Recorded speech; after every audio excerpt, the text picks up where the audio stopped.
Solomon baby, তার বয়স হবে 40 ঊর্ধ্ব। গ্রামে কিন্তু তার একটা পরিচয় আছে। ওই পরিচয়টা হলো তার চোখ নাকি ডাইনির চোখ। ওই চোখ দিয়ে তিনি যাই দেখেন না কেন, কারো বাড়ি যদি কোনো মানে পাখি যদি হয়ে থাকে, মানে যেরকম আমরা হাঁস মুরগি পালি গ্রামে, ওই রকম হাঁস মুরগি যদি হয়, সেটার দিকে যদি তিনি তাকিয়ে থাকেন, তো পরের দিন ওই হাঁস মুরগির মরক লেগে যায়। যদি তিনি কোনো বাচ্চার দিকে তাকিয়ে থাকেন, তো সেই বাচ্চা রীতিমতো অসুস্থ হয়ে পড়ে। কোনো মহিলার কোনো কিছু দেখে যদি তার খুব বেশি পছন্দ হয়, পরের দিন ওই জিনিস পাওয়া যায় না, হারিয়ে যায়। তার মানে এই না যে তিনি চুরি করছেন, এমন না। তিনি যদি কোনো ব্যক্তির দিকে তাকিয়ে থাকেন, সেই ব্যক্তির চেহারার ভাব সম্পূর্ণ নষ্ট হয়ে যায়, তিনি অসুস্থ হয়ে পড়েন।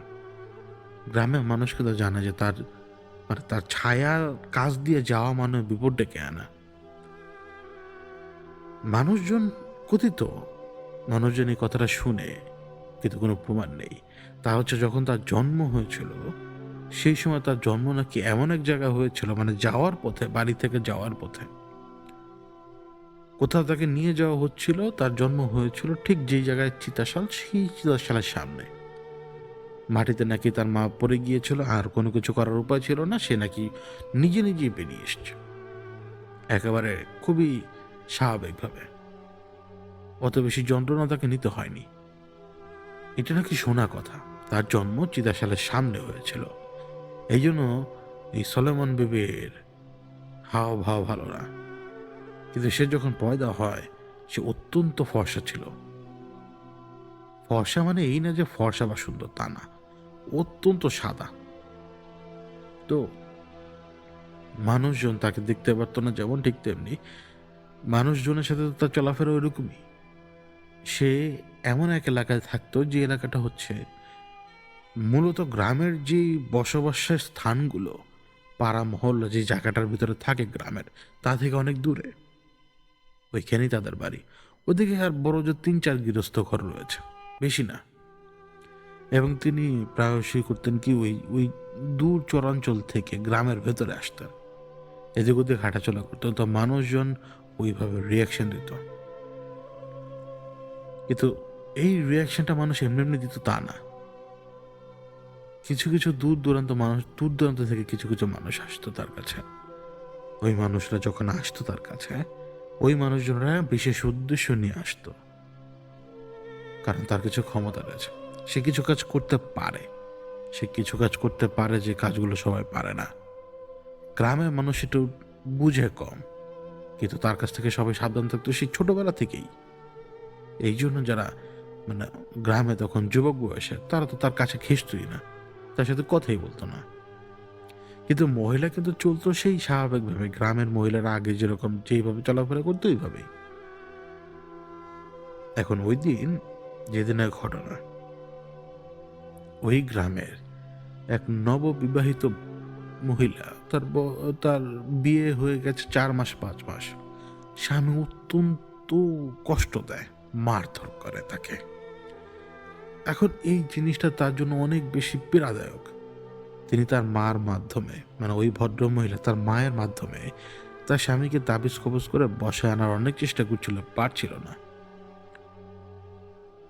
তো এই কথাটা তার কানে কিভাবে জানি এসে পৌঁছায়, যে এই গ্রামে তো এই যে সলোমন বেবি, মানে এই সলোমন বেবি তো এই কাজ পারে।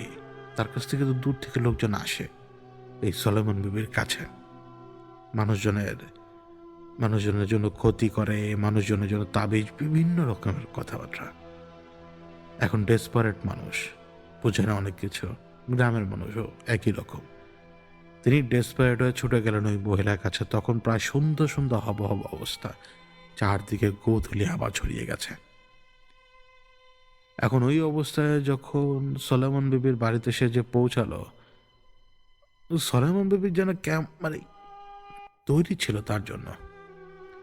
তিনি এমনভাবে তৈরি ছিলেন, মানে কোথায় বসবে সেটা পর্যন্ত ওই মহিলা বাসায় ঢুকতে ঢুকতে সে বলে দেয় যে আসছিস ওইখানে বস, তো সমস্যার ব্যাপার আমি জানি। ব্যাস, আর কিচ্ছু লাগে না। ওই ডেসপারেট মানুষদের আর কিচ্ছুই দরকার পড়ে না তখন। তো ওই মহিলারও আর কোনো কিছুর দরকার পড়ছিল না, কারণ তিনি জানেন এখন যা করার তিনিই করবেন। তো সেই মহিলা যখন বসলো, তখন নাকি সলোমন বিবিকে তাকে বলেছিল যে তোর জামাইকে যদি তুই নিজের কাছে নিতে চাস, তাহলে তোকে 3টা কাজ করা লাগবে। এবং এই 3টা কাজ হচ্ছে: 1, একটা পাখি; 2, একটা হাড়ি; 3, রক্ত, নাচাইজ রক্ত, মানে পিরিয়ডের রক্ত। এই 3টা জিনিস তার লাগবে। এবং এই পাখি এই মহিলাকেই ধরতে হবে। সলোমন বিবির শর্ত হচ্ছে এইটা যে পাখি এই মহিলাকেই ধরতে হবে, এবং ওই মাটির হাড়ির সাথে ঢাকনা থাকতে হবে। আর রক্ত সে যদি বাইরের কারো কাছ থেকে নিতে পারে সবচেয়ে বেশি ভালো। আর যদি সে বাইরে কোনো থেকে যদি ম্যানেজ না করতে পারে, তাহলে নিজের পিরিয়ডের রক্ত দিলেই হবে। এটা ছিল শেষ শর্ত। এখন সে মহিলা তো খুব ডেসপারেট, একটা পাখি কিভাবে ধরবে সে? কয়েকদিন লাগিয়ে খুবই চতুরতার সাথে একটা ঘুঘু পাখি ধরতে পারে সে মহিলা। এবং ঘুঘু পাখি ধরার পরে সেই ঘুঘু পাখি নিয়ে যায় তার কাছে। তখন পর্যন্ত মহিলার পিরিয়ড শুরু হয়নি। এবং গ্রামের মানুষ, সে কি কারোর কাছে যে বলতে পারবে যে তোমাদের পিরিয়ড হয়েছে কিনা বলো? সে ওইটা সংগ্রহ করবে কিভাবে যদি ইনফরমেশন তার কাছে না থাকে? তো সে নিজে থেকে ডিসাইড করেছিল যে তার পিরিয়ড হলে সে ওই ব্লাডটাই সেখানে দিয়ে দিবে সলোমন বিবিকে। এবং ঘটনা এটাই, যখন ব্লাডটা দেওয়া হয় তখন কিন্তু সে সলোমন বিবিকে বলেনি যে এটা তার ব্লাড। সলোমন বিবি তাকে জিজ্ঞেস করেছিল কোন জায়গার, এই রক্ত কোন জায়গার? সে তখন উত্তর দেয়নি। এখন প্রক্রিয়াটা কি? এরপরে আরো ভয়ঙ্কর হয়ে উঠল এই প্রক্রিয়া। সেই মহিলাকে সলোমন বিবি বলল, এই গ্রামের বাইরে আরেক গ্রাম রয়েছে, সেই গ্রামে একটা চিতাশাল রয়েছে, এর পাশে সমাধি রয়েছে কয়েকটা। ওই মহিলাকে দায়িত্ব দিল, বা এটা হুকুম, তা হচ্ছে এই পাখিটা এই মাটির পাতিলের ভেতরেই থাকবে। এই মাটির পাতিলের ভেতরে থাকা অবস্থায় একটা গর্ত করে সেই গর্তে আগুন লাগাতে হবে। আগুন লাগিয়ে সেই মাটির পাত্র ওই আগুনের মধ্যে রেখে ওই পাখিকে জীবন্ত অবস্থায় এখানে রাখবে। রাখার পরে আবার উপরের দিক থেকে কিছু লাকড়ি দিয়ে দিবে। এরপরে মাটি দিয়ে আলতো করে ঢেকে রাখবে, যাতে ভেতরে ওই পাখিটা ওই গরমে পুড়ে যাতে ছাই হয়ে যায়। নির্দয়ের মতো এই কাজ করার প্রথম হুকুমটা তাকে দেয়। এই কাজ করার পরে 1 রাত তো এটার জ্বলবে এই ভেতরে, সেই ব্যবস্থা তাকে করে দিতে হবে, যাতে করে মাটি চাপা দিলেও ভেতরে যাতে আগুন বজায় থাকে। পরের দিন রাতে সেই আগুন সে মাটি সরিয়ে সে আগুন থেকে ওই পাত্র উদ্ধার করবে। মুখ খুলেই দেখবে যে পাখিটার অবস্থা খুব খারাপ, মানে ছাই হয়ে গেছে সবই। তো সেই ছায়ের উপরে নিজের এই রক্ত মাখানো, তখন তার মহিলা জানতো না, বলা হয়েছিল যে রক্ত মাখানো সেই কাপড়টা, পিরিয়ডের রক্ত মাখানো সেই কাপড়টা এই পাতিলের ভেতরে দিয়ে দিতে হবে। আবার দিয়ে আবার সেই পাতিল ঢেকে আবার এই একইভাবে নতুন করে আগুন লাগিয়ে উপরে আগুনের ব্যবস্থা করে দিয়ে মাটি চাপা দিয়ে দিতে হবে। এইবারও এই কাপড় সারা রাত পরবে, পুরো কোনো অস্তিত্ব থাকার কথা না। পরের দিন রাতে, তৃতীয় দিন রাত, এই তৃতীয় দিন রাতে সেই পাতিল সে উদ্ধার করবে। এবং সেই পাতিল উদ্ধার করে যেই কাপড়টা সে সারাদিন পরেছিল সেই এক কাপড়ে সে ওইখান থেকে রওনা দিয়ে দেবে, মানে হাঁটতে শুরু করবে। হাঁটার সময় সেটা মন্ত্র বলতে থাকবে। মন্ত্র, ওই মন্ত্রটা তাকে শিখিয়ে দেওয়া হয়।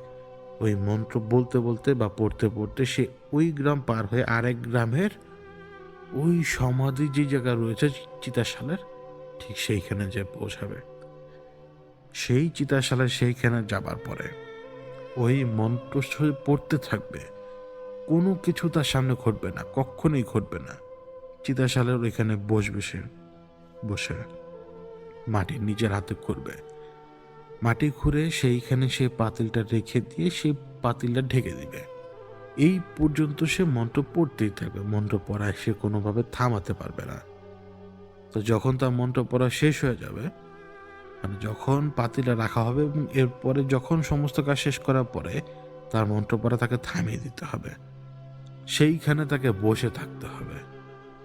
সেইখানে তাকে বসে থাকতে হবে এবং তাকে তার স্বামীর কথাই ভাবতে হবে, যতক্ষণ পর্যন্ত সে কোনো ইশারা না পায় বা দৈববাণী। ওই মহিলাকে একটা দৈববাণী শোনানো হবে যে তোর স্বামী তোর কাছে আসবে না কাছে আসবে না। এটা সরাসরি তখন নাকি তাকে ওই চিতাশালেরই কোনো রক্ষক তাকে বলবে। এটা হচ্ছে যে রিচুয়াল। ওই বউ, গ্রামের ওই বউ, তখন তো সে ডেসপারেট, কিন্তু সে বুঝতেই পারলো না এই গ্রামেরই সলেমন বিবি কতটা ভয়ঙ্কর ভেতরে ভেতরে। বুঝতে পারলো না। এখন ডেসপারেট যেহেতু, সে তার এই সবগুলো কাজ সমাধান করে। এই কাজগুলো সমাধান করতে যে তার কোনো রকমের অভিজ্ঞতা হয়নি, সে কোনোভাবে ভয় পায়নি। ওইভাবেই সে পাখিকে সে ওইখানে রাখে মাটি খুঁড়ে। ওইভাবেই সে পরের দিন এসে রক্ত ভেজা কাপড়টা রাখে, মানে রক্ত শুকিয়ে যাওয়া কাপড়। এর পরের দিন এসে সেই মাটির পাত্র নিয়ে সে রওনা দেয়।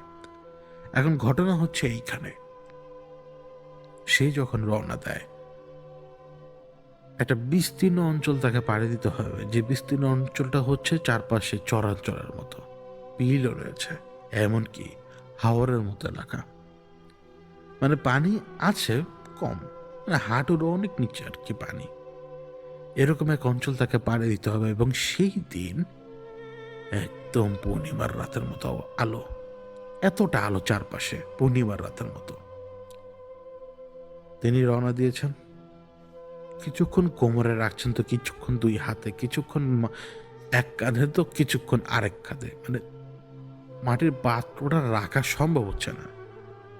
একে তো ওইটার গরম ভাবটা পুরোপুরি যায়নি, দ্বিতীয়ত ওইটা ধরে রাখা খুব কঠিন হচ্ছিল, বা একই জায়গায় রাখা খুব কঠিন হচ্ছিল। তিনি বারবার এপাশ ওপাশ করছিলেন, কিন্তু তার মাথা মধ্যে শুধু তার স্বামী ঘুরছে, অন্য কেউ না। এই বিস্তীর্ণ অঞ্চল যখন তিনি পাড়ি দিচ্ছেন, তখন তার মাঝে মাঝে তার কানের মধ্যে নূপুরের শব্দ এসে বাড়ি মারছিল। এই যে মাছগুলো মাঝে মাঝে নড়াচড়া করে পানির ভেতরে, ব্যাঙ বা অন্য কোনো কিছু যে পানির ভেতরে ঝাঁপ দেয়, ওই শব্দতে তিনি বারবার চমকে যাচ্ছিলেন। কিন্তু বহু দূরেও যদি কেউ দাঁড়িয়ে থাকে, আলোর কারণে তিনি তাকে দেখবেন। এবং এই চরের ঠিক ওই মাথাতে গ্রাম শুরু, যে গ্রামের উদ্দেশ্যে তিনি যাচ্ছেন, তার কিছু দূর ভেতরে গেলেই অন্ধকারের ভেতরে সে চিতাশাল। এই চর যতক্ষণ তিনি পাড়ি দিয়েছেন ততক্ষণ পর্যন্ত তার ভেতরে কোনো অশান্তি ছিল না, কিন্তু যেই অন্ধকার তার চোখের সামনে পড়ল, কলিজাটা তার ধুক ধুক করতে লাগলো। ওই অবস্থাতে তিনি, চিতাশাল সবাই চিনে, তিনিও চিনেন, সেই চিতাশালে তিনি পৌঁছে গেলেন।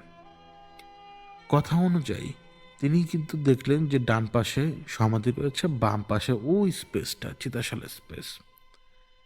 এখন তিনি কিন্তু এইখানে এসেছেন আগে একবার, এই চিতাশাল একবার দেখে গিয়েছেন।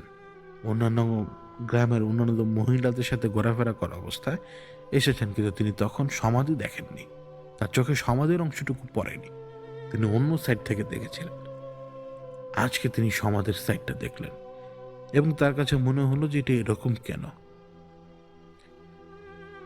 এবার তিনি যে জায়গায় বসলেন সেইখানে তিনি মাটি খুঁড়তে শুরু করলেন। তার কাছে ছেনি জাতীয় কোনো ধারালো অস্ত্র ছিল।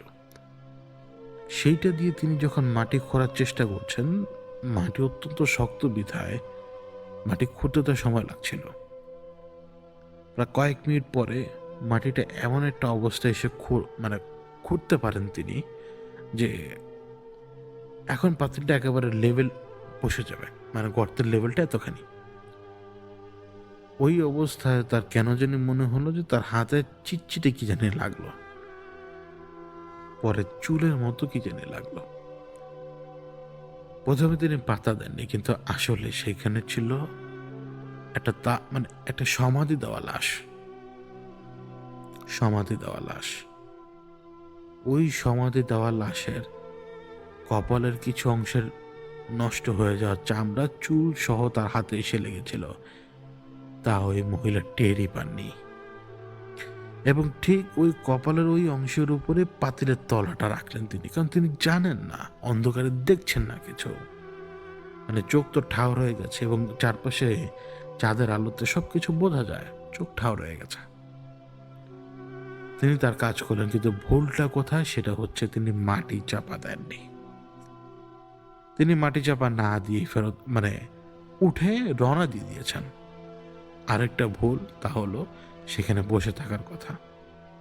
তিনি রওনা দিয়ে দিয়েছেন, কিন্তু পরমতে তার মনে পড়লো আর কিছু তো যাওয়ার পরেই ওইখানে না বসার কথা। তিনি এসে আবার দৌড়ে এসে বসছেন। দৌড়ে এসে বসছেন, ওই একটা পর্যায়ে তিনি ভয় পেতে শুরু করলেন। এখন সত্যিকারের ভয়, যেই ভয় আমরা সবাই পাই, অদৃশ্যের ভয়, দানবের ভয়, জিন ভূত দেও দানবের ভয়। তাদেরকে আমরা দেখি না, কিন্তু তারপরও মনে হয় এরা আমাদের চোখের সামনে। ওই মহিলা বেশিক্ষণ বসতে পারলেন না, তার পক্ষে সেখানে টিকে থাকা একদম কঠিন হয়ে গেল আতঙ্কের কারণে। তিনি আর অপেক্ষাই করেননি যে হ্যাঁ বা না, না কোনো কিচ্ছুই না। তিনি একেবারে সেখান থেকে দৌড়ে বেরিয়ে এলেন। ততক্ষণ পর্যন্ত দৌড়ালেন যতক্ষণ পর্যন্ত ওই চরাঞ্চলের রাস্তার উপরে না এসে পৌঁছান, এবং একটু নিঃশ্বাস নেওয়ার পরে জোরে জোরে জোরে জোরে কদম দিয়ে প্রায় মাঝ বরাবর পৌঁছে গেছেন চড়ার। বারবার পেছনের দিকে তাকাচ্ছিলেন আতঙ্কের কারণে। এই পুরো রাস্তা তিনি যে তার ওই এলাকা থেকে নিজের বাড়ি পর্যন্ত এসে পৌঁছেছেন বারবার পেছনের দিকে তাকিয়ে। অনেকগুলো ভুল তিনি করেছিলেন। একে তো কাজেই ভুল, তার উপরে সেই ভুল কাজে যতগুলো নিয়ম ছিল সেই নিয়মগুলো তিনি ভুলভাবে পালন করেছেন। তিনি ঠিকভাবে মন্ত্র পড়তে পারেননি, মন্ত্র পড়ার ভেতরেও ভুল ছিল। এখন নিজের বাড়িতে এসে পৌঁছে গেছেন, নিজের বাড়িতে এসে পৌঁছে গেছেন এবং নিজের বিছানায় কোনো মতে এসে লুকিয়ে শুয়ে পড়েছেন। তার স্বামী ওই সময় বাড়িতে নেই। যদি বাড়িতে থাকতো তিনি মারাত্মক বিপদে পড়তেন। বাড়ির লোকেরা জানে যে সে তার মায়ের বাড়িতে গিয়েছে, কিন্তু তিনি নিজের মায়ের বাড়িতে ফেরত না যেয়ে ফেরত এসেছেন স্বামীর বাড়িতে, যা তার জন্য আরো বিপদের রাস্তা খুলে দিবে। ওই যে এসে তো দেখলেন স্বামী নেই, স্বামী বাইরে। নিশ্চিন্ত হয়ে শুনলেন, সাথে সাথে মনে পড়ল, আরে সবাই জানে আমি মায়ের বাড়িতে। তিনি বাড়িতে ঢুকেছেন কিভাবে? কারণ তার ঘরের দুয়ারে ঢোকার জন্য দুইটা দরজা। মূল দরজার বাইরে অন্য যে দরজা, সেই দরজার ভিতরে হাত দিয়ে খিল সরানো যায় বাইরে থেকে, কারণ দরজার একটা পাট একটু বাঁকানো। ধর্মরিয়ে উঠলেন এবং সেই কিল ওই পেছনের দরজা দিয়ে বেরিয়ে গেলেন। ওই খিল বাঁকানোর কারণে, পাট বাঁকা থাকার কারণে ওই খিল বসিয়ে দেওয়া যায়। তাকে তো এখন তার মার বাড়িতে যেতে হবে, উপায় নেই, বিপদে পড়ে যাবেন। আর তার মা তো সবই জানে, কারণ সে তো তার মার বাড়ি থেকেই কিন্তু মানে গিয়েছে তার মার বাড়ির উদ্দেশ্যে। তার মা চলে গিয়েছে এবং তাকে সে কাজ করতে হবে করে সে তার মার বাড়িতে ফেরত যাওয়ার কথা ভুলে আবার স্বামী বাড়িতে এসছে। এখন সে তার মার বাড়িতে যে পৌঁছায়, মার বাড়িতে যে যখন পৌঁছায়, মা তো অত্যন্ত অস্থির হয়েছিলেন, মেয়ের কোনো খবর নেই, মানে তার নিজেরও রুহ যায় যায় যায় যায় অবস্থা। তো ওই অবস্থা থেকে নিজের মেয়েকে দেখতে পাওয়ার পরে তিনিও বেশ হাসি খুশি, সব ভালো, সব ঠিক, কোনো ঝামেলা নাই, কোনো কিছু নেই। মা আর মেয়ে ঘুম, সবাই ঘুম। মা একটা স্বপ্ন দেখলেন, মানে ওই মহিলার মা, মানে ওই গ্রামের বউয়ের মা। মা কি স্বপ্ন দেখলেন? তিনি দেখতে পাচ্ছেন যে তার মেয়ের বুকের উপরে একটা লিকলিকে গড়নের মানুষ দাঁড়ানো, যার আয়তন অনেক লম্বা। তার শরীর থেকে গলে গলে কি জানি টপ টপ করে তার মেয়ের চেহারার উপরে পড়ছে, এবং সে তার মেয়ের পেটের উপরে দাঁড়িয়ে রয়েছে, এবং সে তার দুই পা দিয়ে তার মেয়ের পেটের উপরে যেমন চাপ দিচ্ছে, ঠিক তেমনি আরেক পা দিয়ে তার মেয়ের গলার উপরে চাপ দিচ্ছে। যেন এক পায়ের চাপ দিয়ে পেটের নাড়িভুড়ি সে বের করে ফেলতে চায়, আরেক পায়ের চাপ দিয়ে সে তার গলা টিপে তাকে মারতে চায়। স্বপ্ন। হুড়মুড়িয়ে তার ঘুম ভাঙল। রাত এত বড় কেন তিনি নিজেও ভাবতে লাগলেন, কারণ আজকে না রাত শেষই হচ্ছে না। মূলত রাত শেষ হবে না তো, তারা নিজেরা অস্থির হয়ে আছে। এই জন্য হয়তো 4-5 মিনিট পর পর তাদের মনে হচ্ছে হয়তো 1-2 ঘন্টা শেষ হয়ে যাওয়ার কথা, কিন্তু না, সময় কাটছে তো 4-5 মিনিট। এখন সকালবেলা একটা খুব খারাপ খবর এলো। খারাপ খবরটা হলো, ওই মহিলার স্বামী নাকি কোনো এক জায়গা থেকে বাসায় ফিরে আসছিল, আসার পথে নাকি তার উপরে হামলা করেছে কেউ। ওই হামলায় সে গুরুতরভাবে আহত। ফিরে গেল সে তার স্বামীর বাড়িতে। তার স্বামীর অবস্থা আসলেই খারাপ। তাকে হাসপাতাল থেকে নিয়ে আসা হয়েছে ততক্ষণে, কারণ হাসপাতাল তাদের এখান থেকে ঘন্টাখানেকের রাস্তা। তো রাতেই ঘটনা, তো হাসপাতাল থেকে সকালবেলা নিয়ে আনা হচ্ছে। তো স্বামী অত্যন্ত আহত। তিনি ভাবছেন তার স্বামীর কথা, তো তার স্বামী বেহুশ। ওই অবস্থায় তার কেন জানি মনে হলো যে তার স্বামীর ঠিক ঘাড়ের কাছে কে জানি একটা লাগানো। তো তিনি তাকালেন, ভালো করে তাকালেন। মনে হলো যে হয়তো ডাক্তাররা কোনো কিছু লাগিয়ে দিয়েছে বা কিছু একটা ব্যাপার।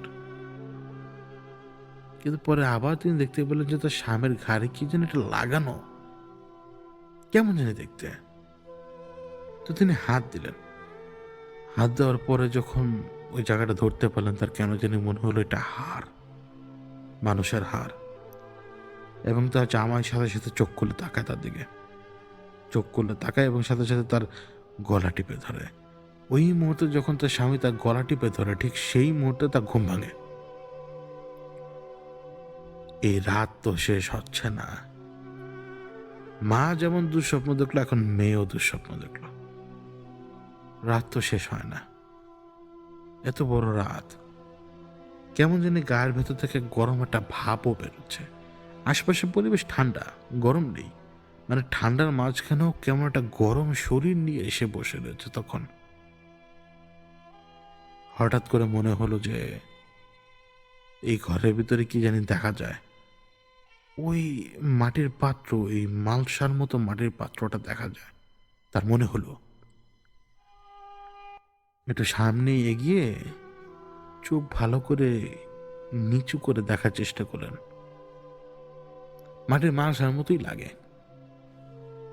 এখন মাটির মালসা তো আর একটা দুইটা না, পুরো গ্রামের সবার ঘরে তো মাটির মালসা রয়েছে।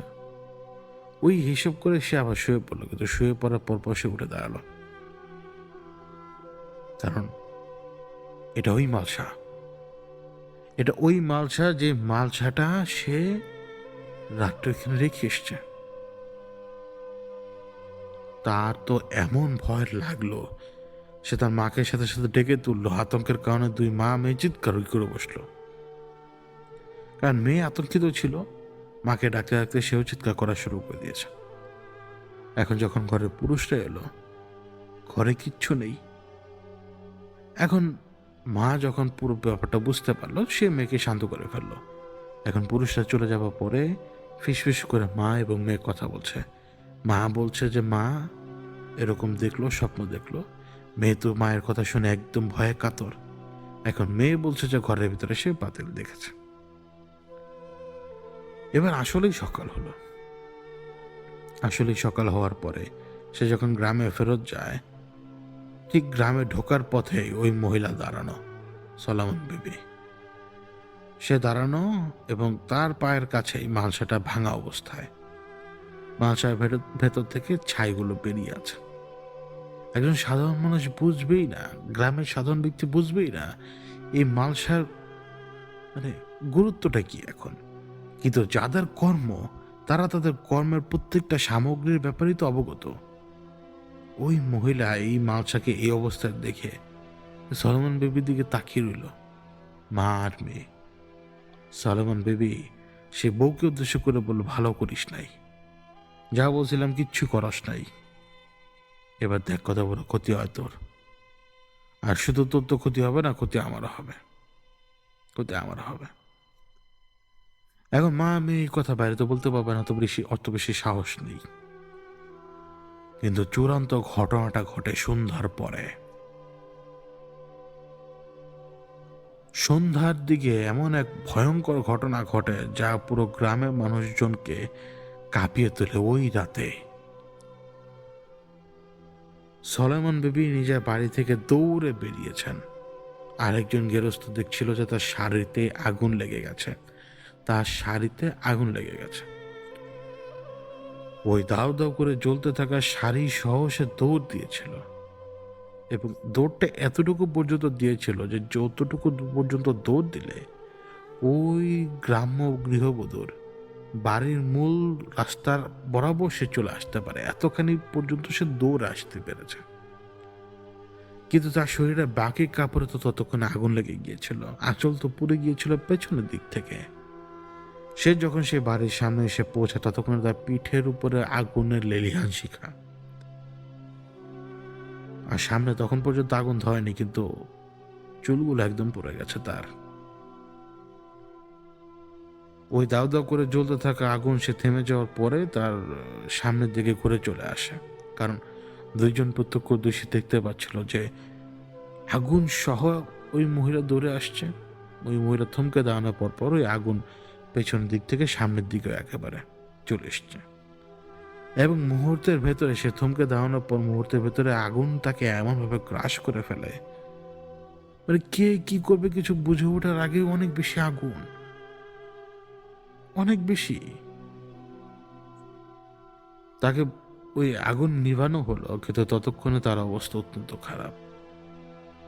চারপাশে পানি, চারপাশে পানির ভেতরে রক্ত বেরিয়ে যাচ্ছে সেই শরীর থেকে, ঝলসে যাওয়া শরীর থেকে বেরিয়ে আসছে ভেঙে যাওয়া প্রোটিনগুলো, বিভিন্ন রকমের প্রোটিন, মানুষের বডির ভেতরে থাকা স্ট্রাকচারাল প্রোটিনগুলো, রক্ত, এই সমস্ত কিছু ধীরে ধীরে বেরিয়ে আসছে সেই পানির সাথে সাথে। সলেমন বেবি তখনও জীবিত, কিন্তু তার নিঃশ্বাসটা শুধু যায় আর আসে, এমন পর্যায়ে যে তার রুহটাকে সর্বনিম্নতম মানে সর্বোচ্চতম কষ্ট থেকে ঘুরে ঘুরে ঘুরে ঘুরে সর্বনিম্নতম কষ্টের ভিতর দিয়ে না যাওয়া হচ্ছে। মানে সে সর্বোচ্চ কষ্ট পেয়েছে, এখন ধীরে ধীরে ধীরে ধীরে তা কমার দিকে। কিছু বলার চেষ্টা করলো মনে হয়, কারণ ঠোঁট তো নড়েছে, থুতনি তো নড়েছে, কিন্তু কিছু তো বের হয়নি।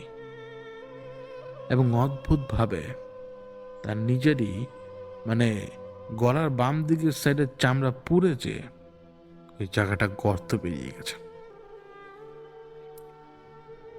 মারাত্মক মৃত্যু হয় তার। এবং তার যখন ওই মৃত্যুটা হয়, এই খোঁজখবর তো ছড়িয়ে পড়লো না চারপাশে। মানে দেখার তো চেষ্টা করেছিলেন, কিন্তু ওই এক পলক, যখন যে পলকে সে তার ওই বিভৎস শরীরের কিছু অংশ, পুড়ে যাওয়া চুল, পুড়ে যাওয়া চেহারার কিছু অংশ সে দেখলো, সজ্ঞান হয়ে পড়ে গেল এক পলকের জন্যই। এরপরে যখন হুঁশ আসে, সে সে তার মার সাথে কথা বলতে থাকে, আতঙ্কে পাগল হয়ে যায়, ভয়ে। মানে কি করবে সে, এখন কি করবে? এখন স্বামীকে তো বলা যাবে না, মেয়ের বাবাকে মেয়ের মা খুলে বলল যে ঘটনা লাগে এরকম। এখন মেয়ের মা এবং মেয়ের বাবা মেয়েকে নিয়ে গেল একটা বাহানা দিয়ে, ভয় পেয়ে গেছে। এখন ভয় পেয়ে গেছে, বাহানা দিয়ে তাকে নিয়ে যায়। ওই দিন রাতে প্রচণ্ড জ্বর মেয়ের গায়ে, মেয়ে কথা বলতে পারছে না, এতটা উত্তাপ যে তার শরীরের লোমকূপগুলো ধীরে ধীরে কালো হতে শুরু করেছে। লক্ষণ ভালো না, লক্ষণ মোটেও ভালো না। লোমকূপগুলো রীতিমতো কালো হতে শুরু করেছে, চুলগুলো বাকি আসছে এবং তার শরীর থেকে এক ধরনের গন্ধ বেরোতে শুরু করেছে। এক রাতের ব্যবধানে একজন কবিরাজের কাছে সকালবেলা দৌড়ে ছুটে যায় মেয়ের বাবা। কবিরাজকে নিয়ে আসে এবং সেই কবিরাজ তার সমস্ত শক্তি লাগিয়ে দেয়। কবিরাজের ভাষ্য হচ্ছে ওই চিতাশালের আগুন, যে আগুন, ওই আগুনের দম এই মহিলার গায়ে লেগেছে। আর ওই আগুন সরাসরি ওই সলামন বিবির গায়ে লেগেছে। আগুন লেগেছে সরাসরি সলামন বিবির গায়ে, যার কারণে সে পুড়ে মারা গেছে। আর আগুনের দম বলুন বা নিঃশ্বাস বলুন বা সেটা যাই হোক, সেটা যে লেগেছে তার গায়ে, সেটা যে লেগেছে তার গায়ে। এই হচ্ছে যে অবস্থা। এরপরে সেই কবিরাজ তার যত রকমের সামর্থ্য ছিল ট্রিটমেন্ট করার, সে তার মতো ট্রিটমেন্ট করে করে করে করে 3-4 দিনের ভিতরে মেয়েটাকে সে সুস্থ করে তোলে। জ্বরও চলে যায়, ওই লোমকূপের সেই কালো কালো অবস্থাগুলো পর্যন্ত চলে যায়, এমনকি শরীর থেকে বের হতে থাকা দুর্গন্ধ। সে পূর্ণরূপে সুস্থ হয়, কিন্তু সে তার স্বামীকে আর কখনোই কথা বলার সাহস পায়নি, কারণ তার স্বামী এই কথা শুনলে তাকে তো মেরে ফেলবে রীতিমতো। গ্রামের পুরুষ অনেক আগে থেকে তো হাত তোলে। তো এই ছিল ঘটনা।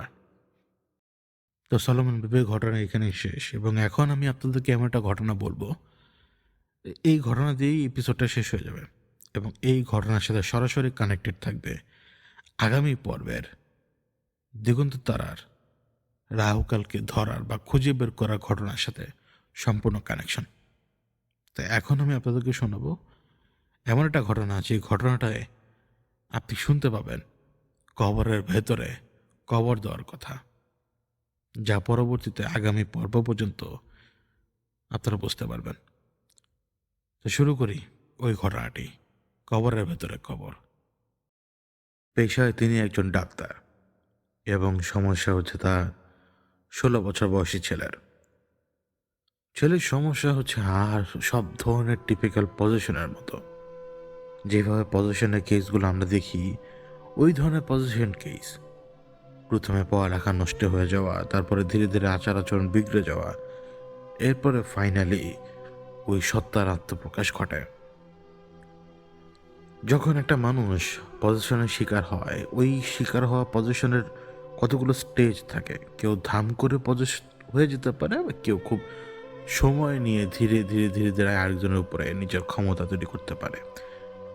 ধাম করে কারা পজেসড হয়ে যায়, যারা মূলত অনেক আগে থেকেই কোনো না কোনোভাবে ইনফেক্টেড। কিভাবে ইনফেক্টেড?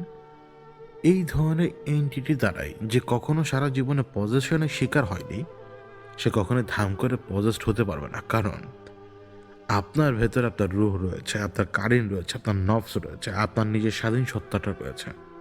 এই 4টা সত্তাকে ডিঙ্গিয়ে এসে এই শরীরের উপরে কবজা একবারে শুরুতে কেউ নিতে পারে না। এমনকি সবচেয়ে ক্ষমতাধর যারা, তারা ওভার দ্য টাইম ধীরে ধীরে ধীরে ধীরে ইনফ্লুয়েন্স তৈরি করে তারা সেই শরীরের উপরে টেক ওভার করেছে। এই যে ছেলেটা ডাক্তারের এই ছেলেটা, তার অবস্থা ছিল এরকম।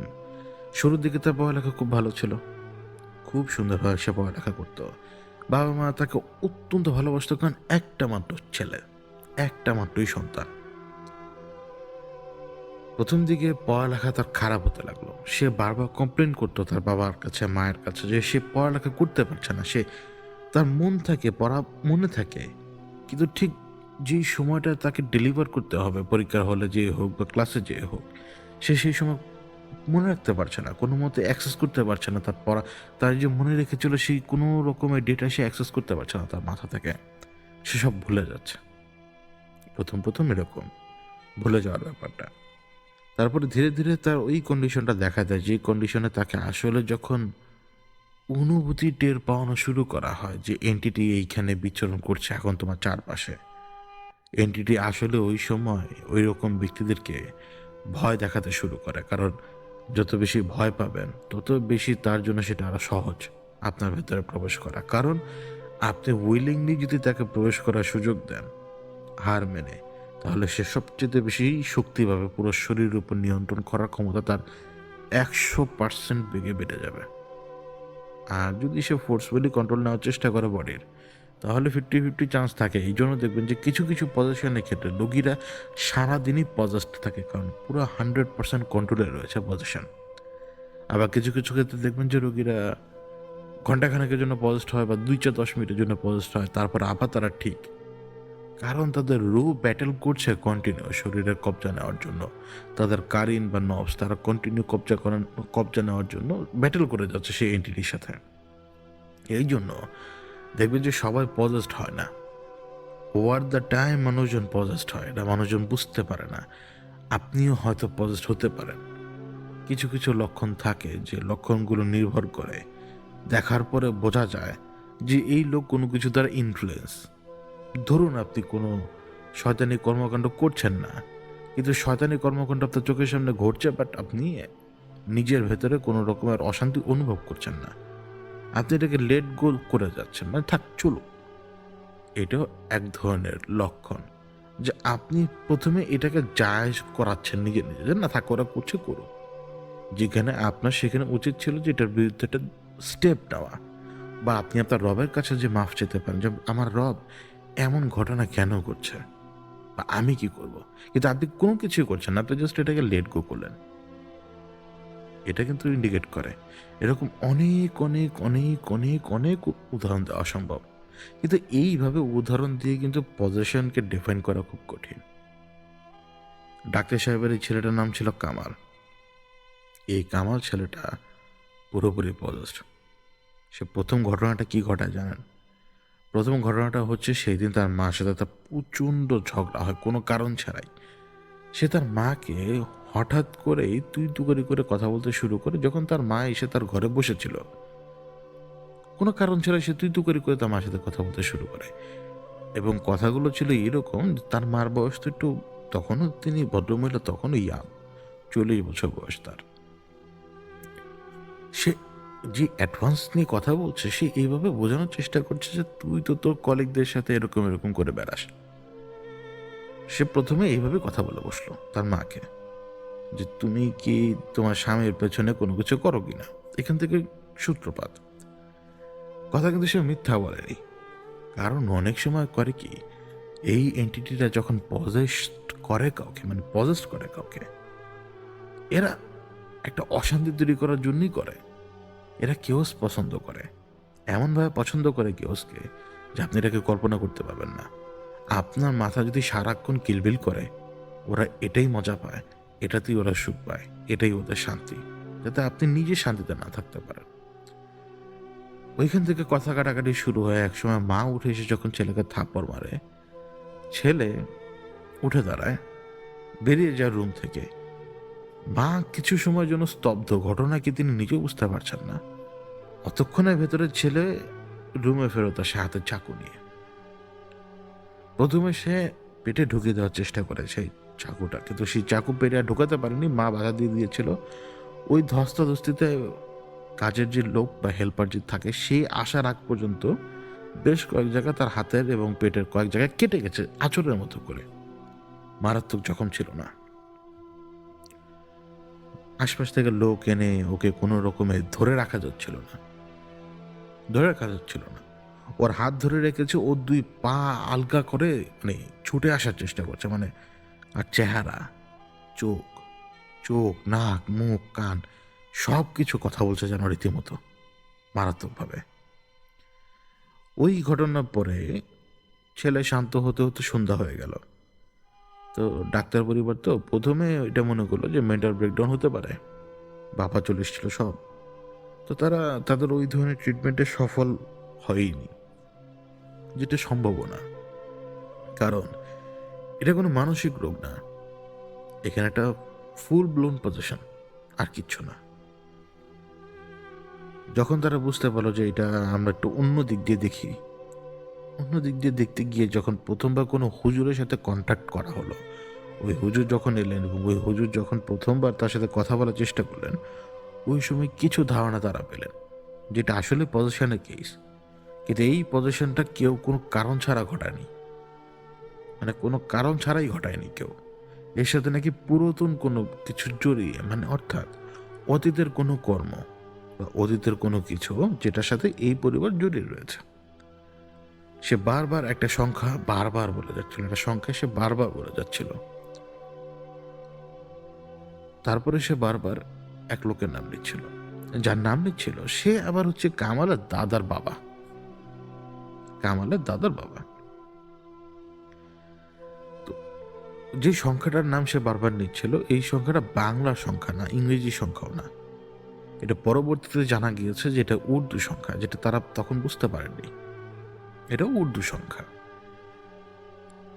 এবং ওই অবস্থায় তারা ৩-৪ মাস বিভিন্ন জায়গা থেকে যেভাবে পেরেছে ট্রিটমেন্ট নেওয়ার চেষ্টা করেছে।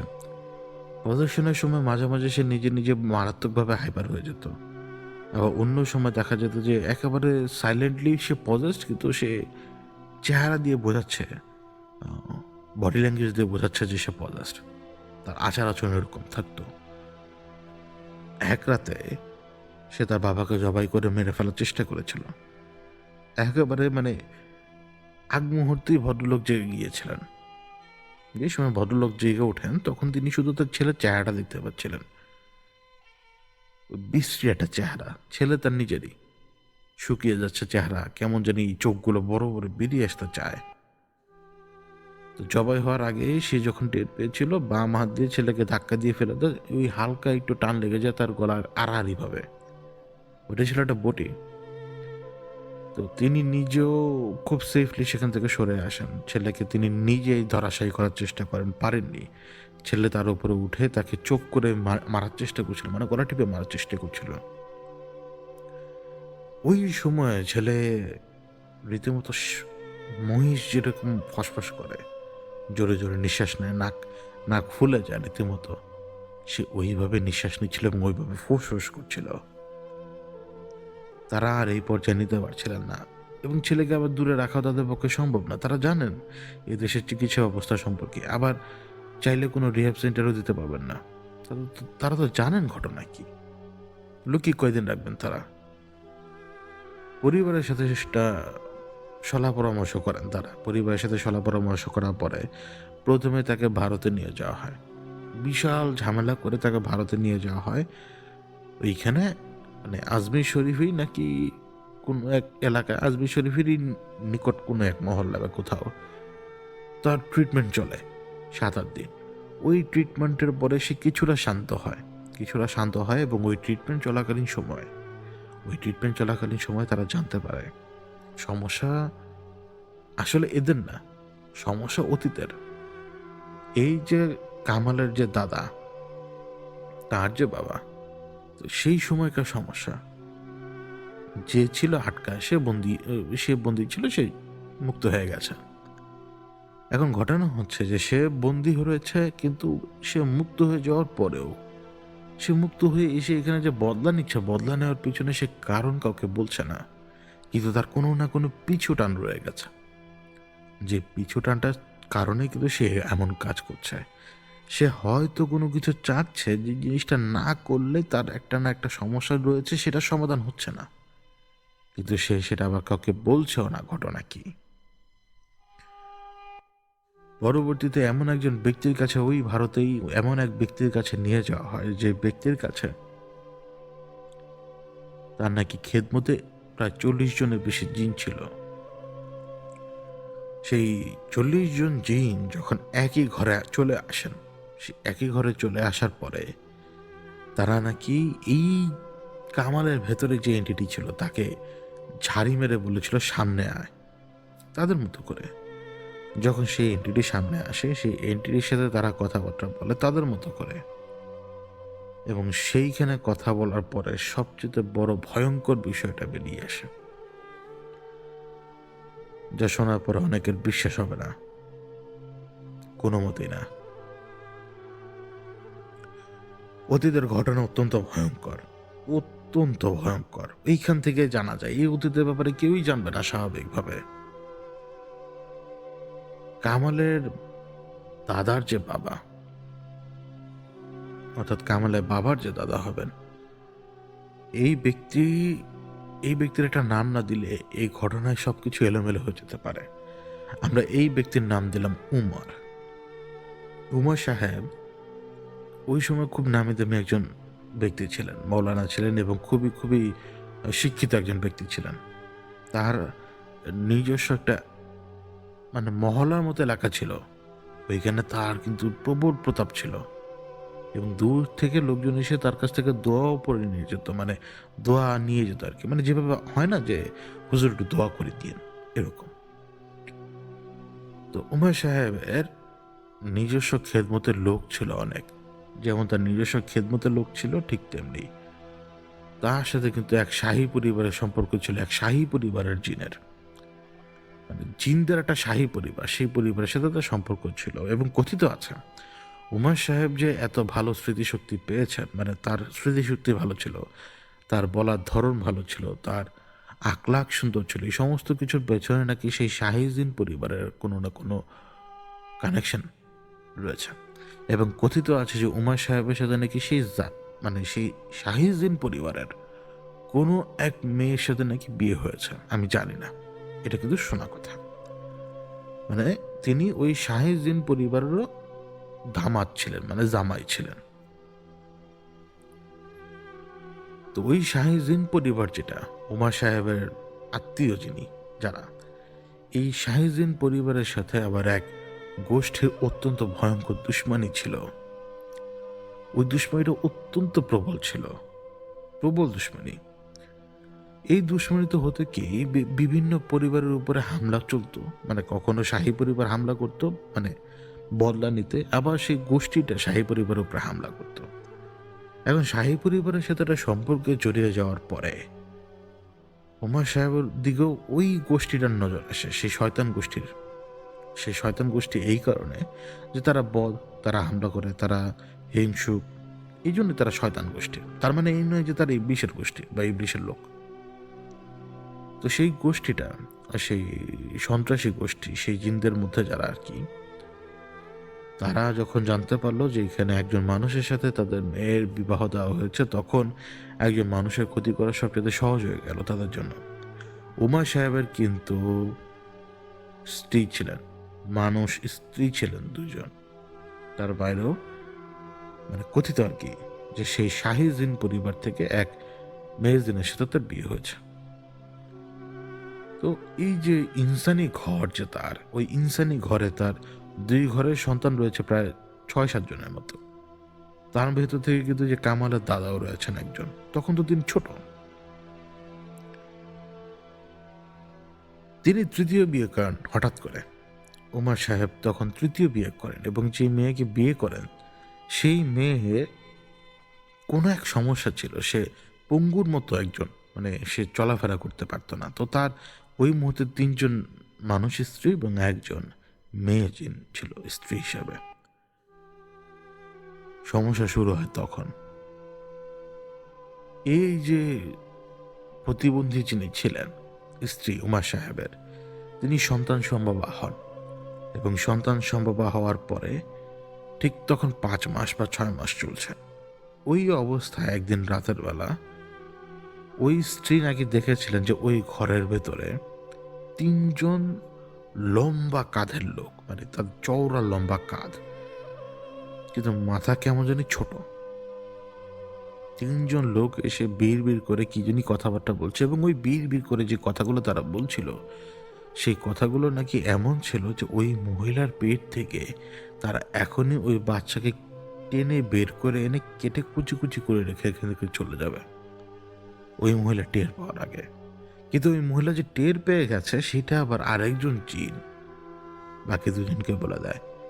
যে বাকি 2 জন সেটা জানতে পারলো, তারা 3 জন একসাথে ওই মেয়ের দিকে তাকায় এবং তারা সেই হিসেবে ওইখান থেকে পালায়, যে কারণ মেয়ে জেগে গেছে।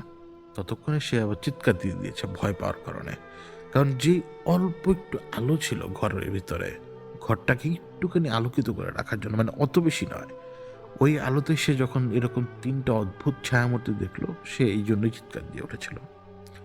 উমর সাহেব আবার তার সেই খিদমতকারী জিনদের বললেন। উমর সাহেব সেই খিদমতকারী জিনদের বলার পরে ওই জিনেরা খোঁজ নিয়ে জানতে পারলো ওনার স্ত্রীর উপরে তারা হামলা করার জন্য এসেছিল।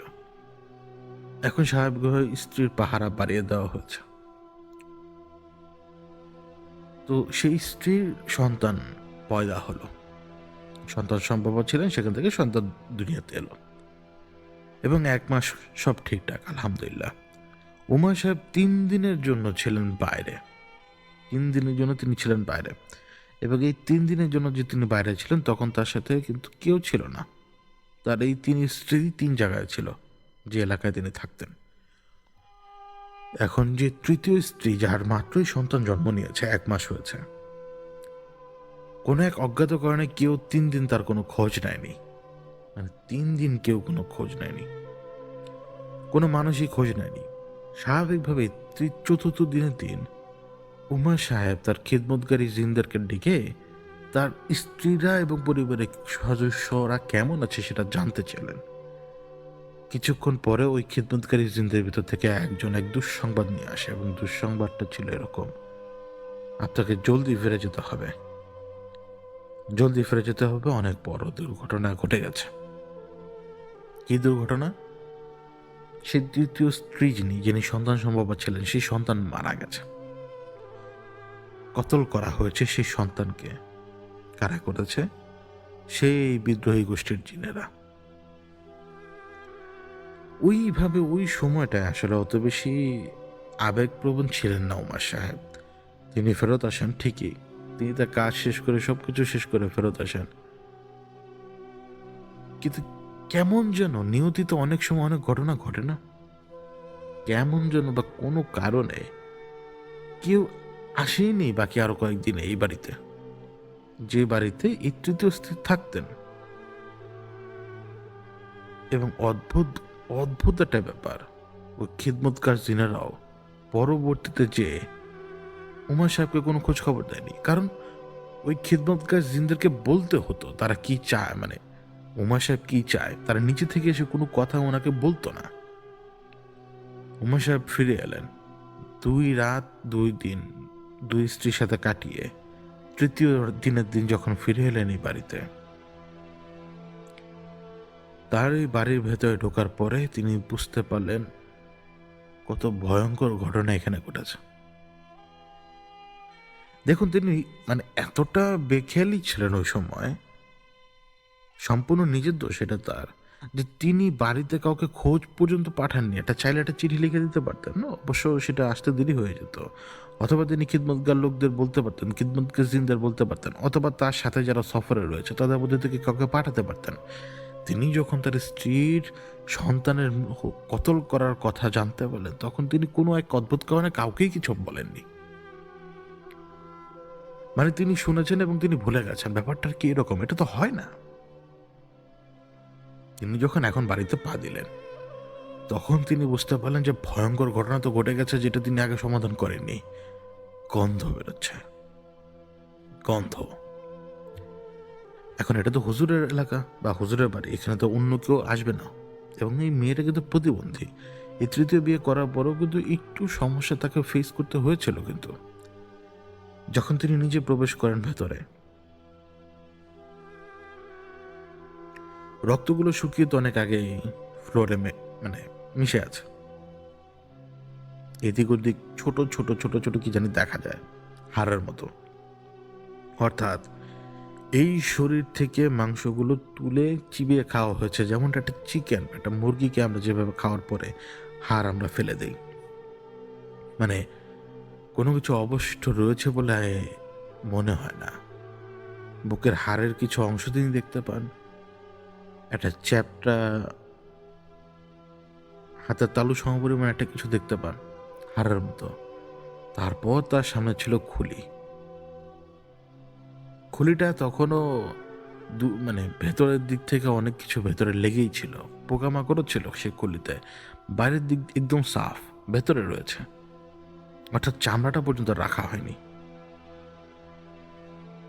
এখন তার মনে হয়েছে যে তার স্ত্রী এখান থেকে পালিয়ে গেছে অনেক আগে, কিন্তু আরো বেশি ভয়ঙ্কর ব্যাপার ছিল তার স্ত্রী সেই ঘরেই,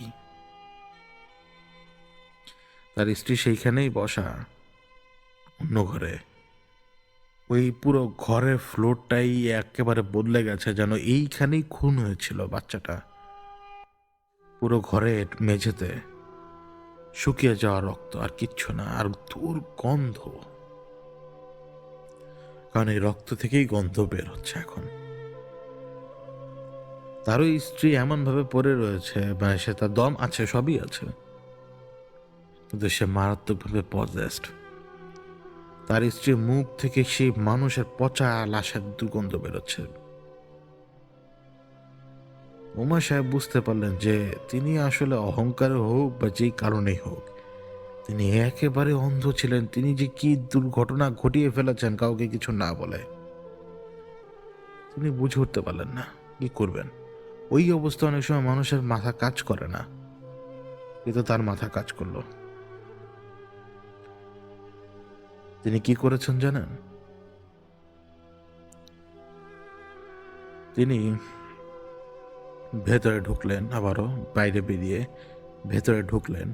তার স্ত্রী তখনও সেখানে ওই পুরোপুরি পজেসড অবস্থায়। তার স্ত্রী নাকি 2 হাত দেয়ালে লাগিয়ে রেখেছিল, মেলে রেখে। আমরা 2 হাত মেলে ধরি না, ওইভাবে সে বসা অবস্থায় দেয়ালে হেলান দিয়ে রয়েছিল। কোন দেয়াল? মাটির দেয়াল। তিনি ভেতরে প্রবেশ করলেন এবং তার হাতে কিছু একটা ছিল, যেটা দিয়ে তিনি তার ওই তৃতীয় স্ত্রীকে মেরে মেরে থেতলে হত্যা করেন, ঠিক ওই ঘরটার ভেতরে। কেন হত্যা করলেন? কারণ এই বাচ্চা সে খেয়ে ফেলেছে। এই মেয়ের সাথে সে এমন সংসার করতে পারবে না। আর মেয়ের দোষ না হলেও মেয়েকে তো সে এই বদ জিনেরা ধরে ফেলেছে। এ মেয়ে তো এমনিও শেষ, বেঁচে আছে কিনা তা তিনি নিজেও জানেন না। মানে এটা হচ্ছে তার ভার্সন, বা এটা হচ্ছে তার হয়তো নিজের কর্ম, বা আসল জিনিস কি ওটা পরে। তিনি ওই মেয়েটাকে ওইখানে থেতলে মেরে ফেলেন। মেরে ফেলার পরে উনি ওই জায়গার অবস্থাটা এমন করে রাখেন যে এই রক্ত যাতে শুকিয়ে যায় খুব তাড়াতাড়ি। তিনি নিজে আঘাত করে তার গলা যতগুলো নার্ভ রয়েছে ওগুলো কেটে ফেলে দিয়েছেন, মানে আঘাত করে। ওই ঘটনা ঘটানোর সময় তিনি টের পাননি তিনি কি করছেন। ওই ঘটনাটা তিনি ঘটালেন এবং ওই অবস্থায় ছিল। ওই যে বললাম না যে হুজুর তিনি তার নিজের স্ত্রীদের কোথায় রাখবেন, কেউ তো এটার প্রতি কোনো রকম এখতিয়ার রাখবেন এসে দেখার জন্য। কারণ ওই যে বললাম দবদবা ছিল তার ওই মহল্লায়, মানে ক্ষমতা। এবং পরে এটাকে এইভাবে ছড়ানো হয় যে তার স্ত্রী মানে তার স্ত্রীর জিনে ধরছিল, এবং ওই জিনে ধরার কারণে মানে পরে তিনি নিজেই ছড়ান এটা। স্ত্রী বাচ্চাকে খেয়ে ফেলেছে, এরপরে স্ত্রী নিজেও নিজেকে খেয়ে ফেলেছে। মানে ওই সময় মানুষকে যাই বলতেন তাই বিশ্বাস করতো, কেবল অবশ্যই সে মানুষ ছাড়া। তো এটা পরবর্তীতে এইভাবে ধামাচাপা দেওয়া হয়। ওই সময় উনি এইভাবে রেখে দিয়ে গিয়েছিলেন, 2-1 দিন পরে নাটক করে এটাকে ওইভাবে ধামাচাপা দেওয়া হয়। কিন্তু সেই সময় নাকি এই ব্যক্তি, এই উমা সাহেব, তিনি তা সেই খিদমত গার্জিয়ানদের ডেকে এনেছিলেন এবং বলেছিলেন যে তোরা আমাকে কেন বলিস নি এই ঘটনা। তো খিদমত গার্জিয়ানেরা বললো তারা নিজেরাও নাকি জানতো না বা দেখেনি এমন ঘটনা ঘটেছে। তখন ওই খিদমত গার্জিয়ানেরা বলেছিল তাকে, আপনি যে কাজ করেছেন এই কাজ ঠিক করেননি, আপনি ঠিক করেননি। আপনি তাকে বিবাহ করেছেন যেটা যেটা অবৈধ ছিল। আপনি সবাইকে বলেছেন আপনি তাকে বিবাহ করেছেন, আপনি তাকে বিবাহ করেননি। কিন্তু এর পরবর্তীতে আপনি যেটা করেছেন সম্পূর্ণ কাজটাই আপনার ছিল ভুল, এবং আপনি এই জন্য অনেক বড় খেসারত দেবেন। এই কথা বলার পর সেই 41 জন জিন বা 40 জন জিন মানে কোনো মানে ওই ইস্যুর কারণেই তারা তার আর খেদমত করতে অস্বীকার করলো। এবং সেই সাথে ওই ঘটনাটা ঘটানোর মানে 2 দিন পরে যে সবাই টের পেয়েছেন, সবাই, এমনকি জিন পর্যন্ত। তার মানে এই না যে কোনো ঘটনা ঘটেই জিন টের পাবে না, এটা সম্ভব না। দুনিয়ার প্রান্তে এদিক ওদিকে প্রচুর ঘটনা ঘটে, গায়েবের খবর আল্লাহ জানেন। কেবল সেই জায়গায় যে যদি ঘটনাকে কেউ দেখে, সেই ঘটনা যদি কোনো সাক্ষী থাকে, তখন সেই ঘটনার ব্যাপারে মানুষজন জানতে পারে বা এনটিটিরাও জানতে পারে। এমনকি তার ওই যে শাহী পরিবারের সাথে শাহীজিন পরিবারের সাথে যে সম্পর্কটা, এই সম্পর্কটাও ভেঙে যাওয়ার মতো। সেই স্ত্রী তার সাথে যোগাযোগ করা বন্ধ করে দিয়েছে এবং তিনি অনেক তওবা করেছেন, অনেক মাফ চেয়েছেন। খিদমত গাজিনারা আর আসবেই না, তারা আর আসবেই না। কিন্তু সেই দিনে শাহী পরিবার তারা তারা তো তাদের জামাই মেনে নেয়, তারা তারা তাকে ক্ষমা করে দেয় এবং কাফফারা নাকি আদায় করা হবে, এরকম কোনো কিছু ছিল, আমি জানি না কি জিনিস। তো ঘটনা কিন্তু এতটুকুই ছিল, কিন্তু ঘটনা 6 মাস পরে বদল হতে শুরু করে। বদল হতে শুরু করে কিভাবে জানেন? 6 মাস পরে এই মহিলাকে নিজের চোখে দেখতে পান ওমর সাহেব। আমরা অনেক ঘটনায় শুনি, কিন্তু অনেক ঘটনায় আমি নিজেও বলেছি, মরা মানুষকে হাঁটতে দেখা যায়, মরা মানুষকে চলতে দেখা যায়, আমরা দেখেছি না? তখন কিন্তু কামালের বাবা, মানে কামালের দাদা, তখন তার জন্ম হয়ে কয়েক বছর পার হয়ে গেছে। ওমর সাহেব প্রথমবার নিজের স্ত্রীকে দেখতে পান, সেই স্ত্রীকে সেই বিভৎস রূপে। তিনি যখন এক জায়গা থেকে আসছিলেন, কোনো এক জমায়েত থেকে বা কোনো জায়গা থেকে আসার পথে তিনি নিজে তার ওই ভয়ঙ্কর রূপে তার স্ত্রীকে দেখতে পান। মুখের ভিতরে সেইভাবে সবকিছু লাগানো, পচে যাওয়া মাংস থেকে শুরু করে অন্যান্য সমস্ত অংশ, সেটা সেইভাবেই তার মুখের ভিতরে তখন লাগানো। তার স্ত্রী তখন দাঁড়ানো ওই অন্ধকারের ভেতরে আর তাকে কাছে ডাকছে। সেই মহিলার পেছনে আরো একজন বিকট আকৃতির দাঁড়িয়ে রয়েছেন। আনুমানিক হাইট 7.5 ফিট 8 ফিট হবে। দেখতে অত্যন্ত ভয়ঙ্কর সে। তা সবকিছু অস্বাভাবিক, মানুষের মতোই গরম তার, কিন্তু সবকিছু অস্বাভাবিক। যেমন দেও দানব, তাকে এইভাবেই পরিচয় করানো হয়েছিল যে সে দেও দানব। তো এই দেও দানবের কবল থেকে তিনি কিভাবে নিজেকে রক্ষা করবেন, আর নিজের এই মৃত স্ত্রীর হাত থেকে নিজেকে কিভাবে রক্ষা করবেন? খেদমতগার জিনেরা সাড়া দিবে না, কারণ এই মুহূর্তে শাহী পরিবারের চেয়ে খেদমতগার জিনেরাই সবচেয়ে বেশি বেটার অপশন, কারণ তারা শক্তি, সামর্থ্য এবং জ্ঞানের দিক দিয়ে অনেক। শাহী পরিবার কখনোই তার জন্য ময়লা মাটির ভেতরে হাত দিবে না, যেটা খেদমতগার জিনেরা করবে। খেদমতগার জিনেরা তো সাড়া দেয় না। এদিকে কামালের দাদার বাবা এই ওমর সাহেব, তিনি মারাত্মক অশান্তির ভেতরে। তার ওই মরা স্ত্রী তার সামনে হাঁটা চলা করে। তিনি চোখ বন্ধ করলো, তার সেই মরা স্ত্রীকে তিনি দেখতে পান। চোখ খোলা রাখলো এদিক ওদিক, এমনকি সমাবেশ হোক বা ছোট জটলা হোক বা যেই কোনো পরিস্থিতি হোক, তার স্ত্রীকে তিনি সেইখানে দেখতেন, সেই ভয়ঙ্কর রূপে সেই মহিলা সেইখানে। এই অবস্থা চলছে চলছে চলছে, একটা পর্যায়ে মারাত্মকভাবে তার ভেতরে রোগ বাঁধতে শুরু করে। কার ভেতরে জানেন? ওমর সাহেবের ভেতরে।